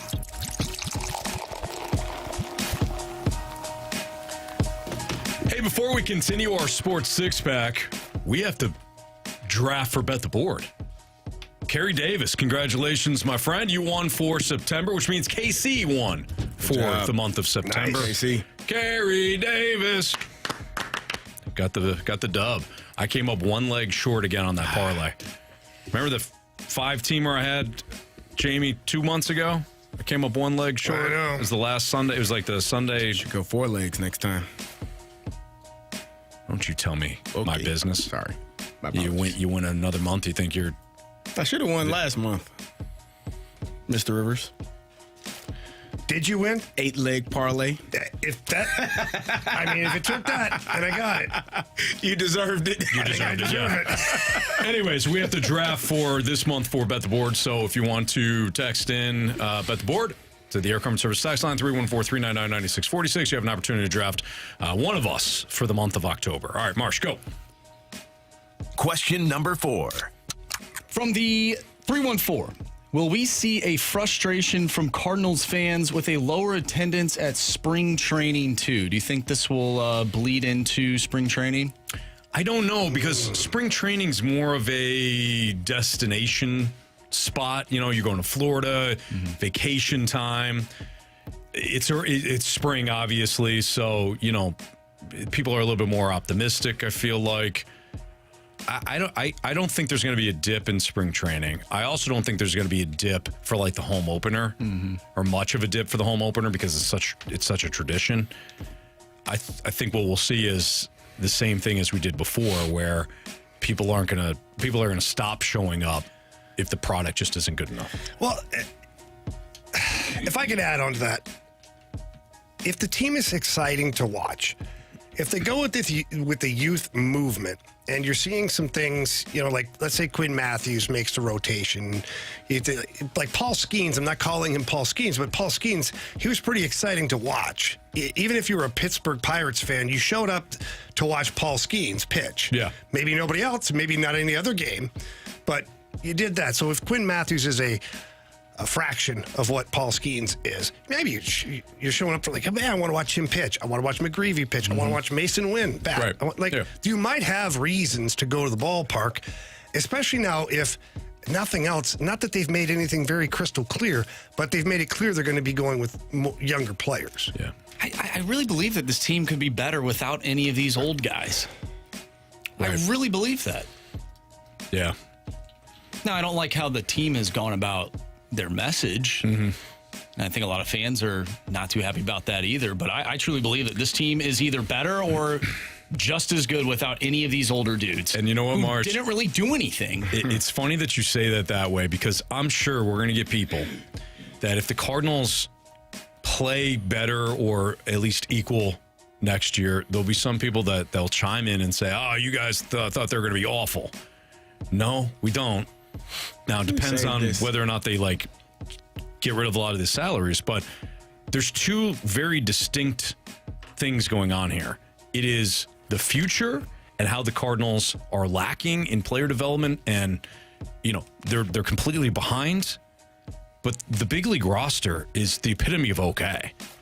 Shedding Lance Lynn and maybe even Kyle Gibson, even Paul Goldschmidt, is not going to have this team bottom out. And now, if you start trading Sonny Gray and you trade Wilson Contreras and Arenado, that's a different story. But I'm with you, Marsh. I don't think the team is going to be, if this is the same team as like for next year, but it's a couple of younger guys like McGreevy and whoever, I think it's got an opportunity to win 83 to 85 games. So there you have it. Question 5, please. Question number 5. From the 314, are you guys surprised by the major decline of St. Louis City SC? Can we rebound next year? The worst, go first. The best thing and the worst thing happened with City SC. Was the first season that they had having as much success as they had. Because I feel like this year should have been the first year. Yeah. What it kind of looked like is a team that's close in some of these games, but just not quite there, you know. Mm-hmm. And then you look at the second year and you have like the success that you had your inaugural season. Right. So I don't really know what to think of it, because one version is like you were, you know, a really good team, one of the best in your conference, your division, and then next year you weren't a playoff team.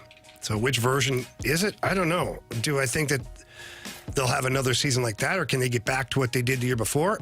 I don't know. I think that year was pretty darn special. I think that if nothing else, they'll be better next year than they were this year. Mm-hmm.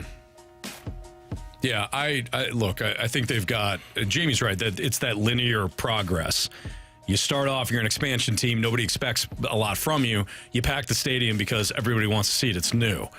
The second year, though, after you win, there's the expectations are probably unrealistic, but they are that way because you said it that way.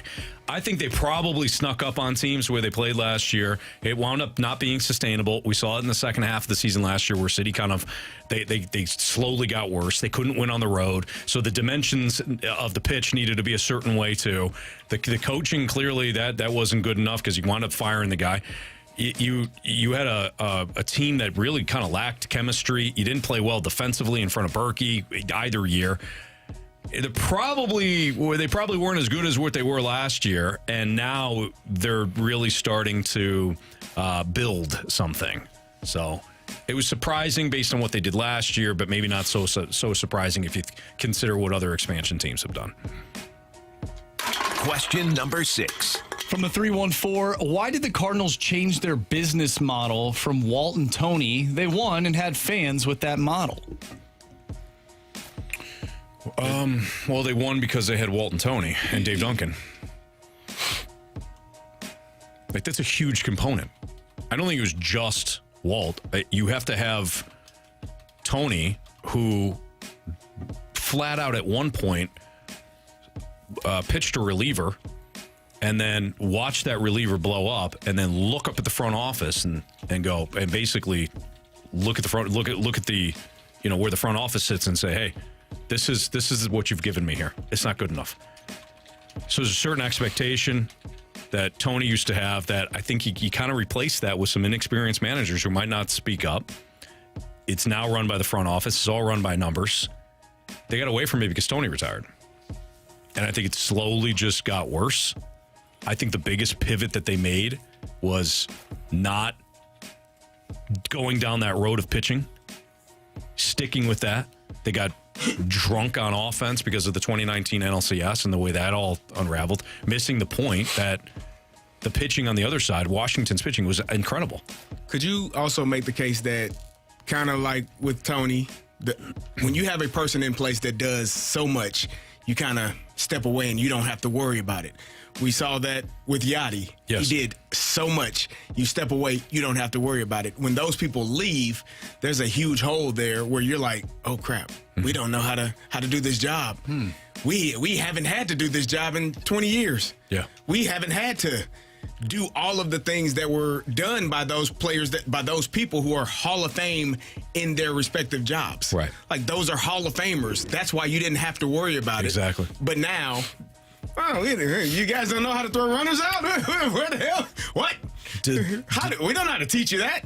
Did the Patriots get better or worse without Tom Brady? It got worse. And then eventually Bill Belichick. It got worse. Did the Spurs get better or worse without Tim Duncan, Tony Parker, Manu Ginobili, Worse. even though Pop was still there? Worse.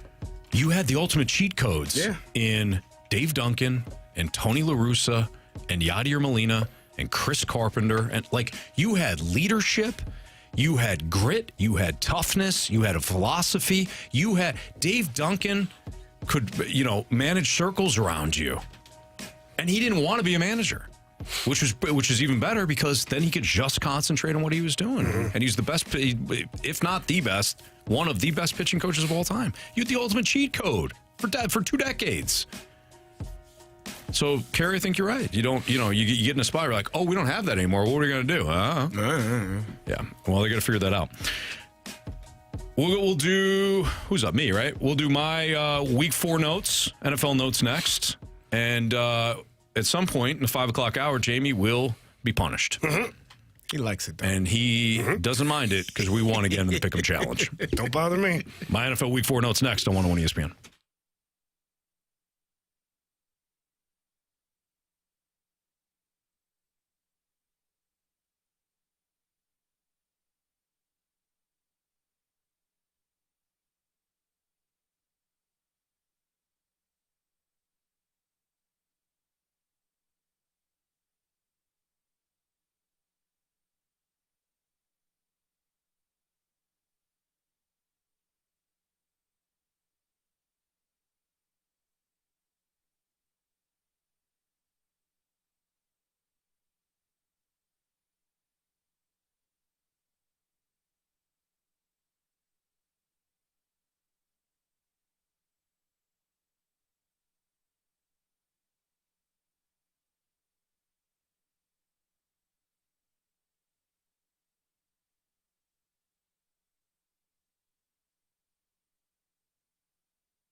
Fastlane on 101 ESPN 505. Your time check is brought to you by Clarkson Jewelers, an officially licensed Rolex jeweler. Before we get to my Week 4 game notes, we have to draft for our latest Bet the Board month, which is the month of October. Again, congratulations to Carey Davis and his partner, KC.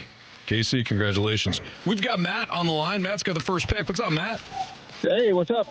Appreciate you listening. Thanks for playing. You have first selection. So for the month of August, for the Bet the Board, would you like Marsh? Go ahead. I guess I'll go with the hot hand. I guess I'll go with CD since he won last month. Good choice, Matt. Good choice. All right, so Matt and CD are paired up. Matt, again, thanks for listening. Thanks for playing. Good luck. All right, thank you. Good done, Matt. Right, there you go. So CD is off the board, the current reigning champion. Now, CD's got two wins, so we've got 9 months of Bet the Board. Carey's won 2 months. Marsh has won 2 months. I've won 2 months. Jamie's got 3 months. He's got 3 wins. I like them 3 wins. All right, so my week 4 notes, guys. How fun was last night watching the Lions and Seahawks? Unless you like defense first, because defense was optional last night. That game was fun to watch. It was a lot of fun. It was. Ben Johnson's offense firing on all cylinders. It wasn't just, hey, we're going to stick with the run. Jared Goff was 18 of 18 in the game. 18 of 18, 292 yards, 2 touchdowns. Had the one long one to Jameson Williams, the local product. And I think a lot of people are kind of rooting for the Lions because of Sam Laporta, who's from Highland, and then Jameson Williams is also a local product. I think he went to Cardinal Ritter. Mm-hmm. Is everyone? Yep. Yeah. So that's a running game, too. Honestly, see who's that one running back? Jameer Gibbs? No. David Montgomery? David Montgomery. He got hung out to dry on a little screen pass where the defender came up to try and rock him, and he put that guy back. He reverse hit that guy so hard and then ran for a massive gain. Yeah. I was like, oh, he's done. They got him. And all of a sudden, boom. I went, oh, boy. Lions have Isaiah Williams as well, another St. Louis. Oh, is he? Okay, great. Excellent. So they got a lot of St. Louis kids. Yeah. Seattle's front was banged up, so you got to keep that in mind. You know who was perhaps the most impressive? Like, there was a bunch of impressive players last night, but you know who impressed me the most, honestly? Geno Smith. Yeah. He has owned that defense the last 3 years now. He has torched them. He threw for almost 400 yards. He had a good game. Unable to win, but he did play really well. How many times, though, was he dead to rights in the pocket? Like, Aiden Hutchinson was all over him. Yeah. Geno Smith he would almost disappear inside the pocket, reemerge, keep his eyes downfield, and throw a laser beam. Like, that was one of the best games I've ever seen Geno Smith throw for. Yeah, the tackling game of the Lions was not great. Not great. There are a lot of times where they were touching bodies, but not tackling them. Yeah. You can't have that.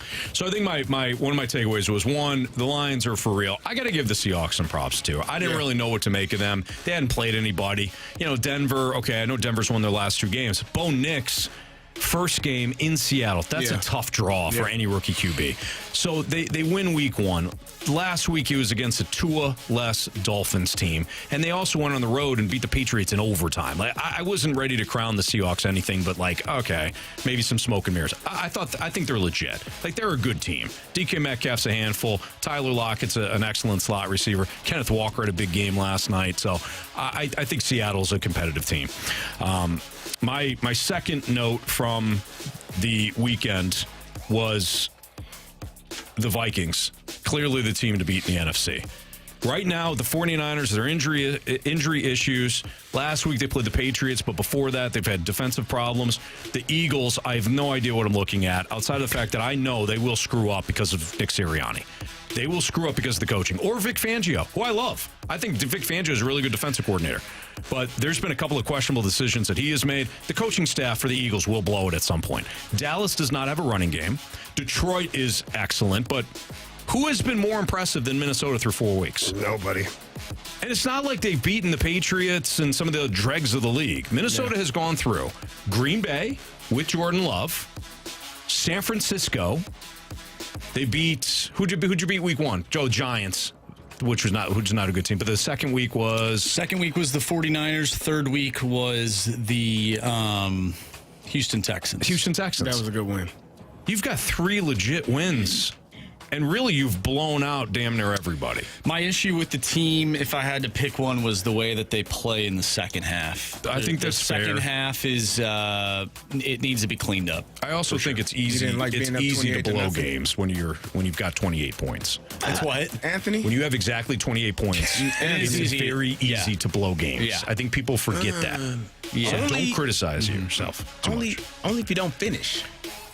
You got to finish the game. Carey? You sure do. Exactly 28 points. 28-0 or 3. You're bound to blow it. I also say, like, that game on Sunday, I think, and you mentioned this yesterday, I don't necessarily know if they're playing to really shut them out. Like, they're kind of just They're playing really. It's almost becomes a more difficult. I mean, Carey, you know what I'm saying though. Maybe you can chime in on this, but like prevent defense. It almost becomes more difficult when you're up that big that early. Well, you shouldn't take the foot off the gas. I agree. You should not go into a prevent defense mindset or a prevent offense mindset. Run your game, run your plays. You can start to slow it down at the end of the third quarter, beginning of the fourth quarter if you're up by 4 touchdowns, but if you start off the second half and the Vikings were up 28-0 at halftime, or 28-7 at halftime, if you start off that second half and start kind of slow playing things, or we're just going to run the clock, you're going to give yourself a chance to lose that game. Yeah. Because that opposing team, they start to speed up. Mm-hmm. Like, we gotta get the ball in the end zone much quicker and get the ball back. So you start to put yourself in a bad position when you change your philosophy to start the second half. Once you get to the fourth quarter, again, 12 minutes, you're up by 3 or 4 touchdowns. Yeah. You should be good. I'll tell you right now, though, 28-0, I was still feeling a little pressure. Of course. Jalen Naylor muffs the punt. Mm-hmm. I go, you got to be kidding me. Here it is. The Twins just blew their opportunity to go to the playoffs. Cat was just traded to the Knicks. Everything's falling apart in Minnesota right now from a sports standpoint. You put all that together right then? Kaprizov, I don't think, wants to be there anymore. I can't blame him. I'm thinking, holy moly, they're going to blow this game. And they tried to. They tried to blow the game. Especially when the Packers were backed up to their 1 yard line and they still scored in like 7 plays. Yeah, not great. All right, my final takeaway here is, does anybody have any idea, outside of maybe Minnesota and Detroit, in the NFC, what the hell we're watching? Oh, on a week-to-week basis. The Saints were world beaters for 2 weeks. Then they couldn't do anything against the Eagles, who, I mean, everybody is thrown on their asses except for the Saints. Saints also lose on the 58-yard field goal by Younghoe Koo. So now they're 2-2. The Buccaneers, I want to put in that legit category and probably should. But they also lost 2 weeks ago to the Broncos, and they look like absolute crap. Mm-hmm. 49ers, again, banged up, got issues. Seattle, I just said they're a pretty good team. Defensively, with all their injuries, I mean, the Lions did whatever they wanted last night to them. Packers, now, after they lost to Minnesota, who knows? Commanders, maybe fun and exciting, but I don't think that defense is going to hold up. So do we know what we're watching in the NFC? I think you're not going to like this, but I think your Falcons are better than you're giving them credit for. Why do you say that? I just keep telling you. They lost to the Chiefs. They lost to the Steelers in week 1. A game that they probably could. I mean, the Steelers kicked 6 field goals. Like, they could have found some things. And then they lost to the Chiefs. That was an opportunity to win that game. Like, I actually believe they're going to beat the Buccaneers this weekend. I don't know why you'd say that. There's no way. Buccaneers are tougher. Okay. Tougher, more composed. You don't have to do this, Anthony. You and Marshy are a lot. I root for the Steelers every week. Mm-hmm. I pick them. Unless I think they're not going to win. You can root and pick your team. I'll pick the Vikings this week. Like, they're playing. They're playing the Jets. Oh yeah. Hey, my bet. Don't act like that, Marshy. Don't. You're right. See, yeah, you're right. You're right. They're going to lose. They're going to lose in London. They're going to lose in London. You're right, Jamie. Thank you. He was trying to help the kid, Carey. He made a decision. I can't I can't abandon him. Actually, you know what? No, screw that. Sam Darnold's going to head into London. He's going to take it to his former team. He's going to shove it right up. Never mind. Sam Darnold is going to have a great game against his former team, and the Vikings are going to beat Aaron Rodgers, former Packer. He's going to beat Aaron Rodgers in the New York Football Jets. Good job, Mark. There you go. I'm picking them this week. 8:30 start time. Going to wake up, have some eggs, maybe have an adult beverage at 9 a.m. At 8:30 a.m. Carey. Okay. I mean, it's 5 o'clock somewhere. Why not? That's what they say. There you go. You happy now? Yeah. Marsh, I was going to say there are 2 layups this weekend. Don't say that. It was going to be the Jets and the Bucks, but now there's only 1 layup, and it's the Thursday night game. Tampa 30, Falcons 3. Ridiculous. If they lose, I'm blaming you, Carey. Seriously. You peer pressured me into He's done that a lot to rooting you. for my favorite team. Tanisha. He forced you onto the Kyler Murray train, too. Yeah, he did. Yeah. He's been wrong for you. Carey's been wrong for you, Marsh. Tanisha from the Snake Pit says, Stalter's not being very nice to the 49ers today. They did win this weekend. I know. Yeah. It's a blood donor game. But Tanisha, come on. The Niners are in trouble right now. Right now. They get some bodies back or not. That's for sure. Absolutely. Yeah. George Kittle's a little banged up again. What are we kidding? It's going to be the Chiefs and the 49ers who get to the Super Bowl. Yes, it will.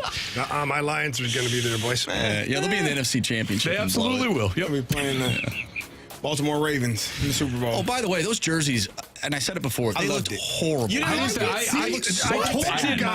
mind it. Bad take. I didn't mind it. Yeah. The light blue is sick. I kind of liked them. I loved it. I loved it too. It was Carey. I said I loved it last week, and Marshy was beautiful. The black, nobody the wears blue blue hat and black man. together. Who wears black and blue together? Last night, the Lions Black and blue division. You know, They scored 42 points. They That's played black and fantastic. blue football too. there you go. Yeah. Good for them. Their normal uniforms look way better. Wow, Marshy, you're full of bad takes today. Whoa! The best Lions uniform is the Thanksgiving, no logo on the helmet. That blue, I that do silver. like that one, too. I love those I do like uniforms. that one, too. Gray pants? High blue socks. Yeah, I do like that one. I do. That's Air that's Force. the You're best. not wrong. Air Force. They do a little bit. Air Force got the white helmet though. I We're going to know. have to agree to disagree. I did not like the uniform. Wow, Marshy, That's you're on bad. an island. I thought That's I'd hate fine. them. I thought about the Cardinals City Connect jerseys. When I looked at them, I'm like, these are terrible. And then I saw them, I'm like, oh, you know, I kind of like them. I did the same thing with the Lions. I'm like, I don't know. And then I'm like, I kind of like them. I like that shiny blue helmet. I thought that was pretty cool. If it was a black helmet, it's different. Yeah. I loved it. It's a fast lane on 101 ESPN. We will do another selection for Bet the Board, and we'll also get back into the Cardinals. Does it make sense for the Cardinals to make any moves away from their does it make sense to move away from some of their big contracts? It's next on 101 ESPN.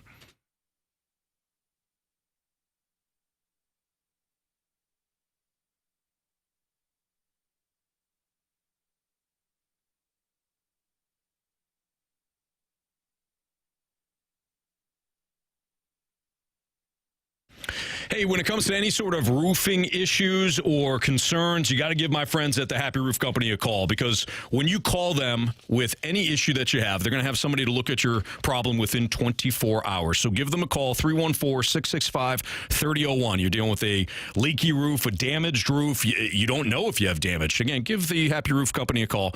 They'll have somebody out there within 24 hours. They do residential and commercial roofing. They have the 10-year labor warranty on all shingle roofs. If you do need a new roof, they work incredibly well with not only real estate agents, but also insurance companies. So if you have been recently denied because of an insurance claim, but you're looking down the street and you're like, why are my friends and my neighbors getting all new roofs but me?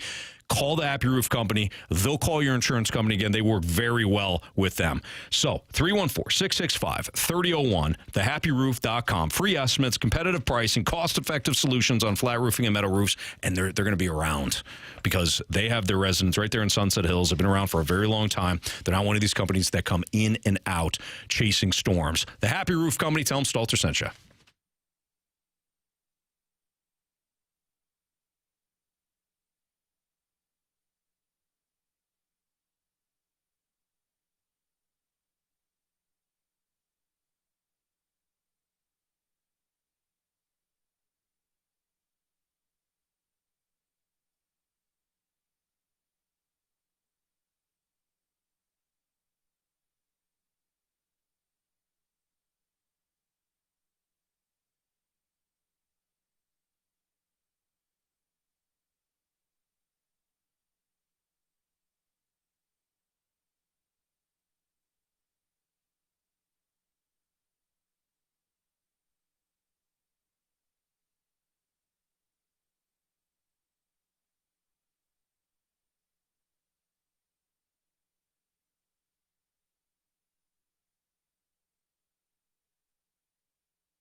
Fastlane on 101 ESPN. Before we dive into the Cardinals here, we do have another Bet the Board contestant. Marshy, who we got?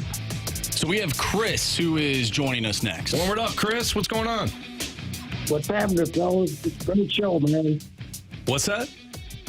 I said, great show. What's happening? All right. Thank you, Chris. We appreciate it. Thanks for playing. No problem. So Matt took Carey Davis, but you have an opportunity to take either Marsh, Jamie, or me for Bet the Board. Who would you like?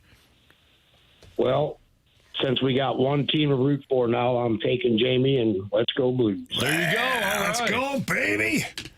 All right, buddy, I got you. All right, Chris, good luck to you. You got Jamie, and thanks for listening. Awesome. Enjoyed it. Thanks, guys. Thanks, Chris. Appreciate Take you. care, buddy. There you go. So Matt chose Carey Davis. Chris chose Jamie Rivers.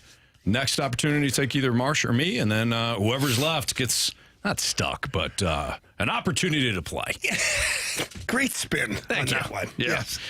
Jamie, there's been some reporting done by people that have excellent connections to the Cardinals, whether it's Derek Gould or John Denton or Katie Wu, that have suggested that the Cardinals may trade away some of their big contracts, whether that's Wilson Contreras or Sonny Gray or Nolan Arenado, maybe one, if not all of them, if they completely clean house. Yeah. Could go.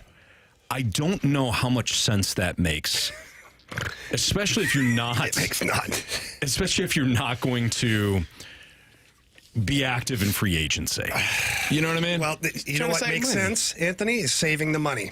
We talked about this. What do you? We got Saving the money. buildings to It's about build in money. Jupiter. Yep. Yeah. Because if it was when after spring training. Oh, but if it was about baseball, yeah, and if I was the Cardinals, I've said it before, I'd let Paul Goldschmidt walk. Yep. I would not bring back Lance Lynn or Kyle Gibson. Yeah. You've got about $40 million right there of salary that you're shedding. Mm-hmm. I'd probably try to trade Michaelis, and I'd eat half of his contract. That's another 10 or so million. You're up to $50 million.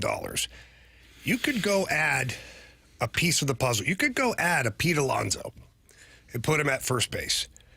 And your team could be competing for the playoffs. Or you could go get some other bullpen. Like, you have so much money. Because if it was about baseball, yeah, and you want to eclipse that big 83 win mark that you got this year. Which, who knows? I mean, that's a high mountain to climb. It was, yeah. You could win the Central Division again next year. Which is why I don't understand the whole tear down mentality right now. Because you can do your reset, your retool, while you still have a couple of veteran guys on the team. Mm-hmm. You can do everything you're trying to accomplish without the fear of maybe sucking, like being really bad. Yeah. I just don't get it from a baseball standpoint. Now, from a money standpoint, makes all sense in the world. Right there. Yeah. There's your $50 million that you're not getting from Bally's. Right. So let's put that back in our pocket. Mm-hmm. Thank you. Yep. Oh, you want Contreras? Okay, we'll trade him too. Now we're to the good. Thank you. Man. It's disgusting. It's true. That is terrible. It is. It's disgusting. I feel dirty even talking about it. Yeah, you should. Carey, what do you think? Does it make any sense from a baseball standpoint to do it? I think the thing that makes the most sense, I mean, obviously, we talked about it earlier. You let Goldschmidt walk. You let Kyle, you don't re-sign Kyle. You don't bring them back on their options, Kyle Gibson and Lance Lynn. That's $48 million right there. Like, you are saving yourself money. And again, we talked about it. I don't know that this team is that much worse if you go in that direction. And those are moves you don't have to do anything. Like, you don't have to bring them back. Yeah. Matt Carpenter as well. That's another $740,000. Like, you're okay. You also open up some spots for some younger players to play every day. If you decide to put Alec Burleson at first base, he plays every day. Now you're starting rotation. You got some spots available for some of these younger guys. Palante, McGreevy. Get to see what Graceffo is. Is Quinn Matthews, is he going to take the next step? I don't know. Tink Hintz. Whoever you decide, yeah, that gives them an opportunity. I think that's the best move. I don't know that you need to move away from Sonny Gray and Wilson Contreras, because I love Pajes. I love Herrera, but neither one of those guys throwing guys out behind the plate at a good enough rate to where you aren't going to give up a stolen base or 5 each game. So I think that puts you in a position there, maybe trading one of those younger guys because they have shown enough that somebody would want to do something with it. I don't think you're able to keep all 3 of them on the roster for 25. But for me, I think where you are right now is a good place to be. Playing your younger players, allowing them to have a place to play every single day, figuring out what the outfield is going to look like, figuring out what the infield is going to look like. And again, moving on from Goldie opens up some of those helps with some of that space. They may bring Goldie back. John Denton said it yesterday morning. They're going to let him test out. I don't think Goldie's coming back. After that press conference and the way they veered off the course really quickly there, I don't see that happening. I mean, you never know. Right. But I do think that the Cardinals should really heavily consider bringing in somebody to help Dusty Blake. And I don't mean with, like, the analytics and all that stuff and whatnot, but there's a story, just one of many from this season. There's quite a few at the start where Sonny Gray was like leading by example at spring training, and the young pitchers were watching him as he's working and going through his stuff. Mm-hmm. But also there's Kyle Gibson, who, it's now become kind of a famous little story, is where he's watching Andre Palante's bullpen session, and he's like, well, why are you throwing that? Like, you don't... What? You know what I wanted? I wanted to know. What? How is that possible? Okay, you're right. How is that Teammates possible? help each other. Yeah. Let me stay on the course just for a second. Yeah. This is your reaction is precisely why I'm about to say what I'm going to say. Mm-hmm.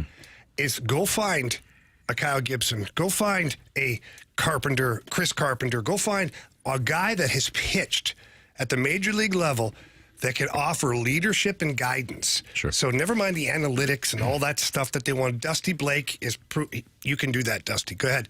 But what Dusty Blake can't do is notice why the hell are you throwing those pitches in your bullpen session? Right. Yeah. He can analyze the data. That's right. But common sense. But this goes part of like when you're reallocating money. That would be a piece I'm looking at right there. Right. Who can I get out there who is a pitcher that can come in, who has great rapport, a great way of explaining things, and a good eye to see what the problems are. Yeah. I want to add that guy to my staff now and help the development at the major league level. Well said. That's Jamie Rivers. We're going to punish him next. And we got biggest question of the day here on 101 ESPN.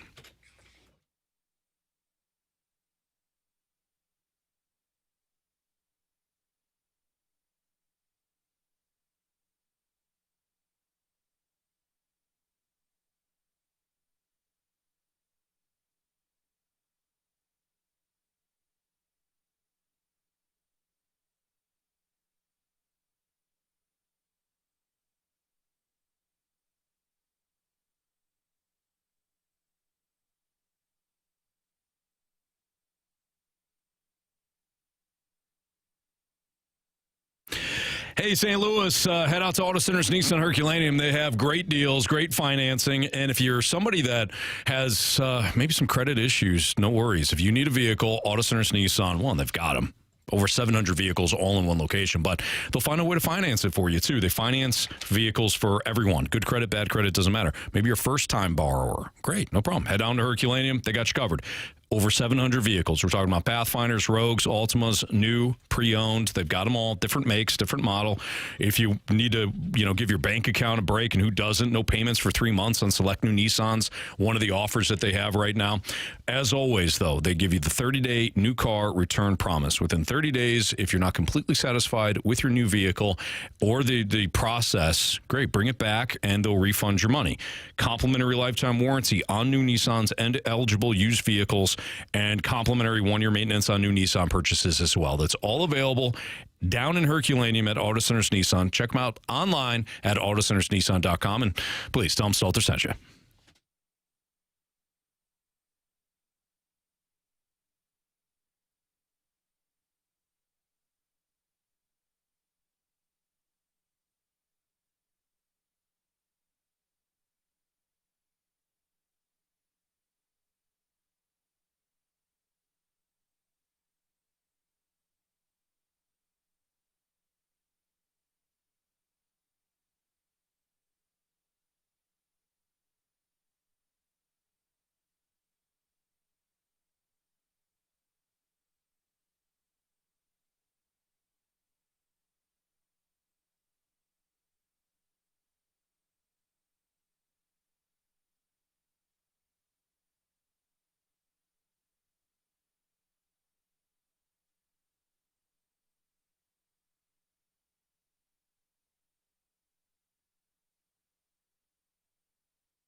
101 ESPN Sports Center. I'm Andrew Marsh. It's time for a Sports Center update brought to you by Saliga Heating and Cooling. Major League Baseball's postseason is underway. The Detroit Tigers defeated the Houston Astros earlier today 3-1, and the Kansas City Royals beat Baltimore 1-0. Right now, the Mets currently lead the Milwaukee Brewers 3-2 in the top of the fourth inning. And then tonight, we'll also have the Atlanta Braves and the San Diego Padres. Tonight on 101 ESPN, we have Blues hockey for you as they take on the Columbus Blue Jackets. Pre-game will start right after our show, beginning at 6 o'clock. If you missed anything from today's show, make sure you go to 101ESPN.com or check out the free 101 mobile app. Just head to the podcast page. You'll find all of our full shows there. And it's all brought to you by Dobbs Tire and Auto Centers. It's time to shoot, Jamie, with the BB gun.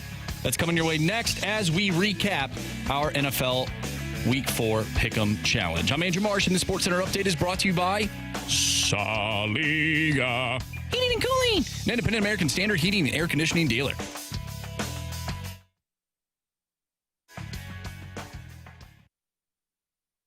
Get ready to pick 'em. It's the Fastlane Football Pick'em Challenge on 101 ESPN. Refreshed by Bud Light. Well, you sure know how to pick 'em.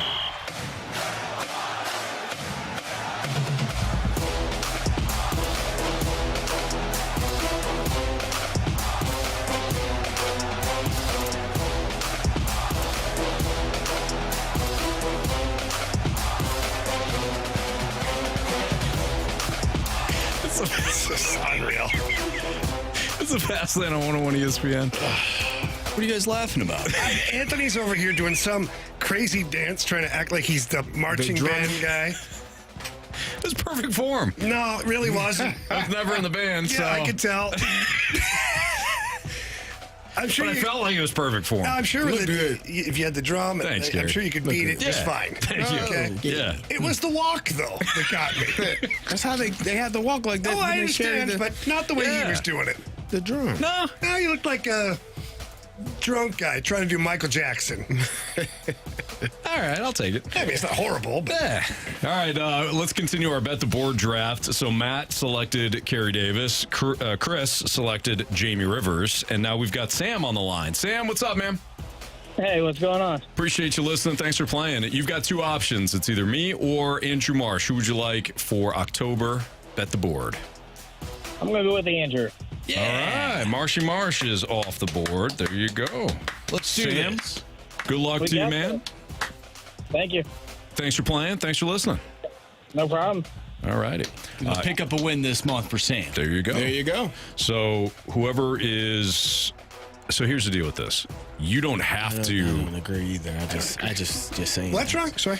Trying not to have dead air. Mm-hmm. Yep. Yeah, good call. Yeah, I got you.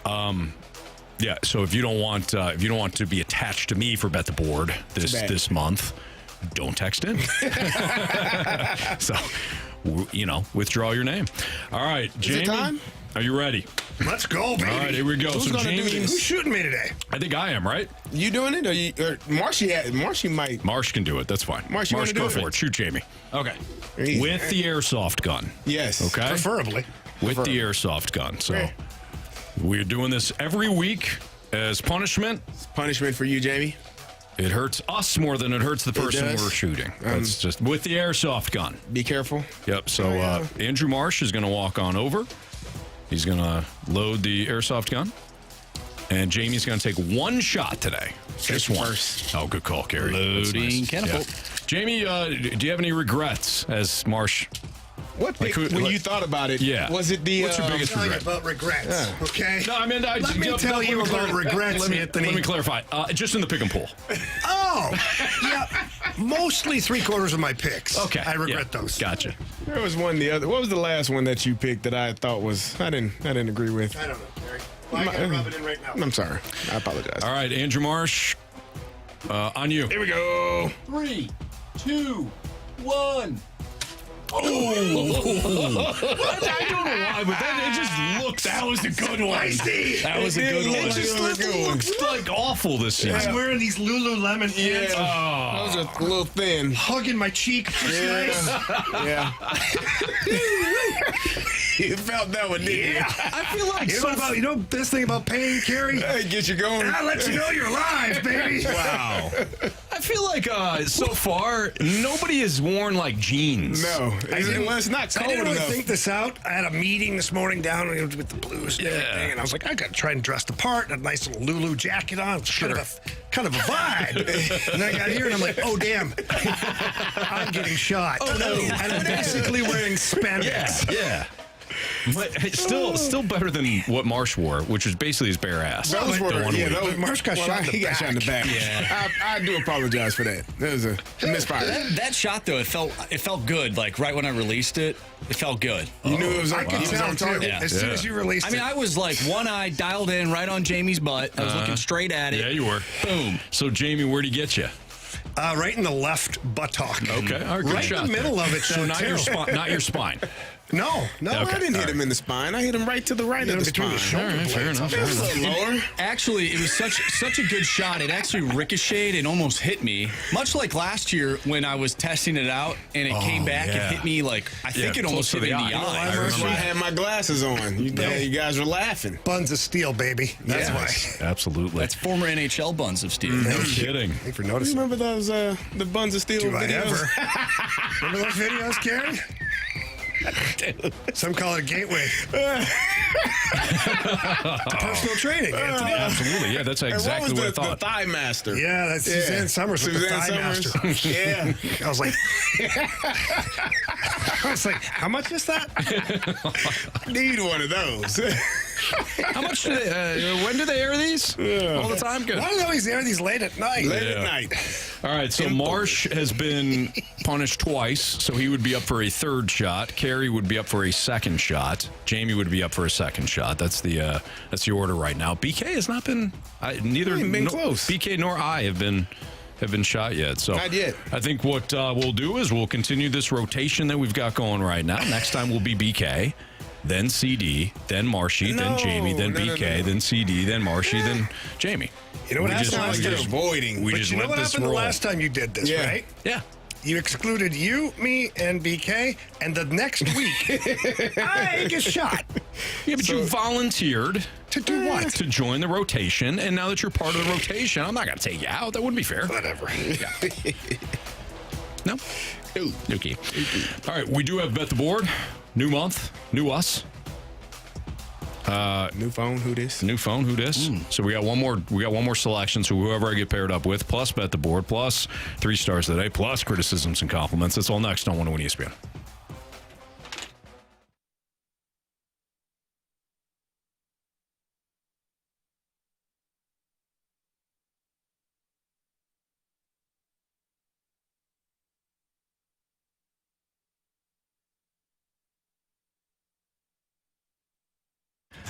Circus Sports, the largest sports book in the world, located in lovely Las Vegas, Nevada. I have been there several times. It is unbelievable what Derek Stevens has done with Circa. Now they've got the Circa Sports app. It is super easy to use, and it's bringing the world's biggest sports book right to your fingertips. It's got that old school Las Vegas model, catering to those familiar with betting, which is why their lines are as aggressive as they are. No promos. The promo is in the price and the payout. No, you don't need a clicky little promo to get you to download the app. The app speaks for itself. They've got tight money line splits. You're getting the best odds out of any app as well. And let's not forget, there's no betting limits, exceptional customer service. We get to talk to somebody that's a real person, not an automated machine or some kind of a chat bot. It's also very user-friendly. You can bet on your favorite teams, players with ease. It's sports betting the way it should be. Don't miss out on the action. Download and bet like a pro with your Circa Sports Illinois app today and join in on all the excitement. Visit their website or find them in the App Store. Again, if you or someone you know may have a gambling problem, please call 1-800-GAMBLER or text ILGAMB to 833-234.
miss anything from today's show, you can always download the podcast, available at 101ESPN.com or your 101 ESPN mobile app. It's all brought to you by Dobbs Tire and Auto Centers. Before we get to our Bet the Board picks, the first ones for the month of October, we have to welcome in Luther. What's up, Luther? Not a whole lot. How are you guys? Doing good. So you're going to be paired up with me this month. Sounds good? Sound good? Yep. Save the best for last. Hell yeah, Luther. Hell yeah, baby. I love that attitude. Yes, I let's love get how it he's done. trying to pick you up, Anthony. No, he's not trying to pick me up. He knows. Clearly knows. He's stating facts. That's all I know about Luther. That's right. Yeah. The truth. All right, Clearly knows Luther. who needs to pick you up. Oh, really? Hey, Luther, last time Jamie was talking crap, I beat him like a rented mule. So you let's did? do that again. Yeah, I think so. When was that, Anthony? I don't know. Luther, good luck, man. I got you. Appreciate it. All right, buddy. Thank you. Bye. All right. Actually, it was. What was it? I declared war on you. When? I declare war. It was when Jen, Jen who sends in a lot of the October, the Halloween candy and stuff, she always sends us a big box. Uh-huh. Jen and I were paired up, and you were talking a whole bunch of smack. And I looked at you and I said, Jen, we're going to bury this fool. And we did. I don't believe that, nor do I remember it. Yeah. Time to bet the board. Let's roll, Marshy. Well, Carey, you're first. You won. Carey Davis. Give me Manny Machado, 1.5 hits, runs, and RBIs, minus Can't 150. wait for baseball to be over. Let's Carey find his 1.5 goals, assists, and pucks or something. Like He probably will. Don't tempt him. unreal. All right. Is it me or Marshy? It's me. You. All right, Luis Arise, 1.5 total bases. I'm taking the over. Okay. Marshy. Give me a live bet right now. The Mets Brewers 3-3 game. Give me the under 11.5 at minus 130. Live bet right now. Wow, I like it. Very aggressive. I'm going to the W. The W? Give me the Sun, not the Suns. It's kind of like Stanford Cardinal. Give me the Connecticut Sun against the Minnesota Lynx. They are getting, let me check the latest here. It was 4.5. Still holding. Still holding, Jamie. Okay. 4.5. Plus 4.5. Sun plus 4.5. They have owned the Lynx this year. Not the golf Lynx, the Minnesota Lynx. It's with an X, Jamie. All right. There you go. Marsh, what do we got for criticisms and compliments? Well, let's look at KC. KC, just wanted to give a shout out to CD, Carey Davis, for winning Bet the Board in the month of September. Good job to you, KC. Good choice, obviously. Did you? 1.5. I know you lost the Achan play. Did you lose the other side too? It was Tyreek Hill over 50 yards. Stupid Achan. Throw him the damn ball. Let him run. I told you that was going to be the thing that did it. I told you that yesterday. He's like, You did say it. I said, that's going to be the one. And it was. It was. Got us both. Yeah, I was fine with it, you know? Like a Carey Davis shot in the spine. Got us both. We have a suggestion from the 618. Jamie, change that Luis Arise pick to hit a run, to hits runs RBIs over 1.5. That's usually what Carey does. Yeah, but I don't know what the odds are on it. Not good enough. I don't know. Too high. Not good enough. Not even close. You don't think? Let's see. No, here it's real quick. 160. I looked at it. Trust me. Carey's considered all hits, runs, RBIs. Well, the reason why my face was doing that because Orlando Arcia was 0.5, and I was like, oh, okay, and I was like, maybe not. He's done hits, runs, and RBIs. Probably could have got that one. Chose not to though. Brewers have rallied now. They're up 4-3 on the Mets. Brew Crew. Huh? We rooting for the Central Division Brew Crew? I think we're rooting for the under, actually. We're at 7. We're at 7 right now. What's the under? 11.5. Well, the live is 11.5. I got it. 11.5. I think the real total is like 7.5. So we're the actual game one.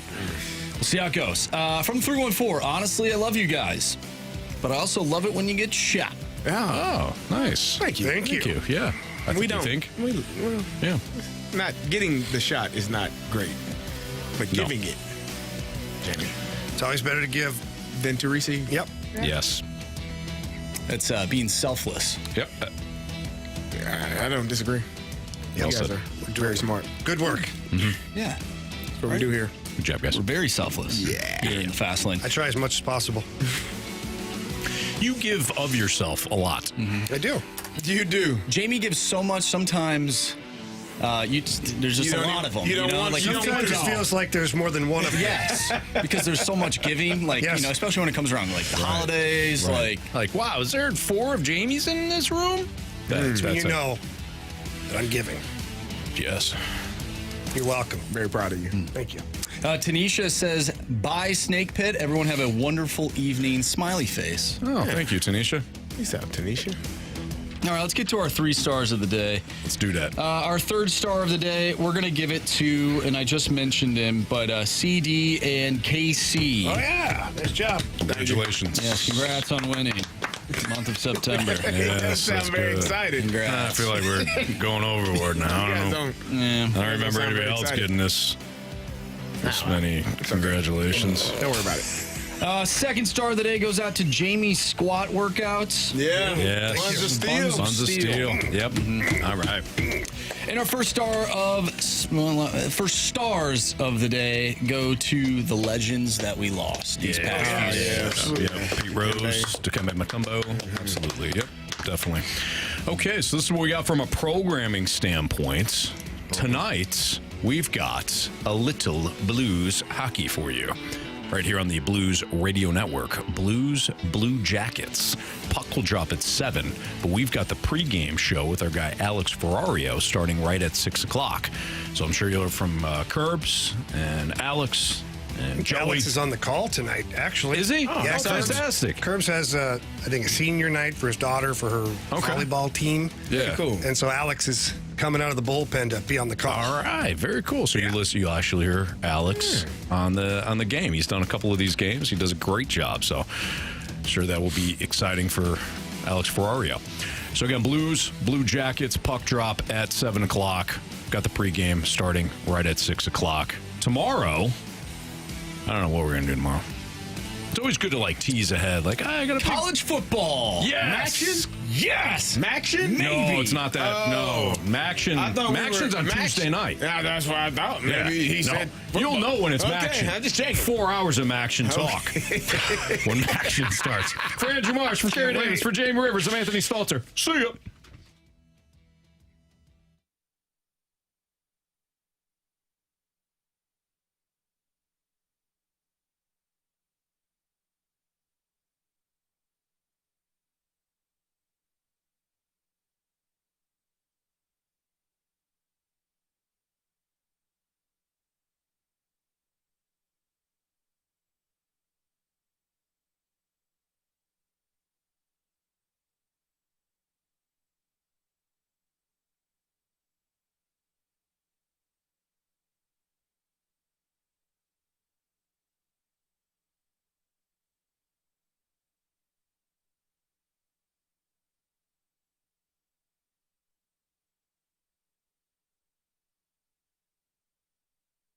Waiting, and now is the time. Golden Oak Lending has fixed mortgage rates at 4.875%. But don't wait. This rate won't last forever. I'm James Hawkins, president of Golden Oak Lending. Why pay 20 to 30% interest rates on your credit cards when you can pay them off with our low 4.875 mortgage rate? Home values are higher than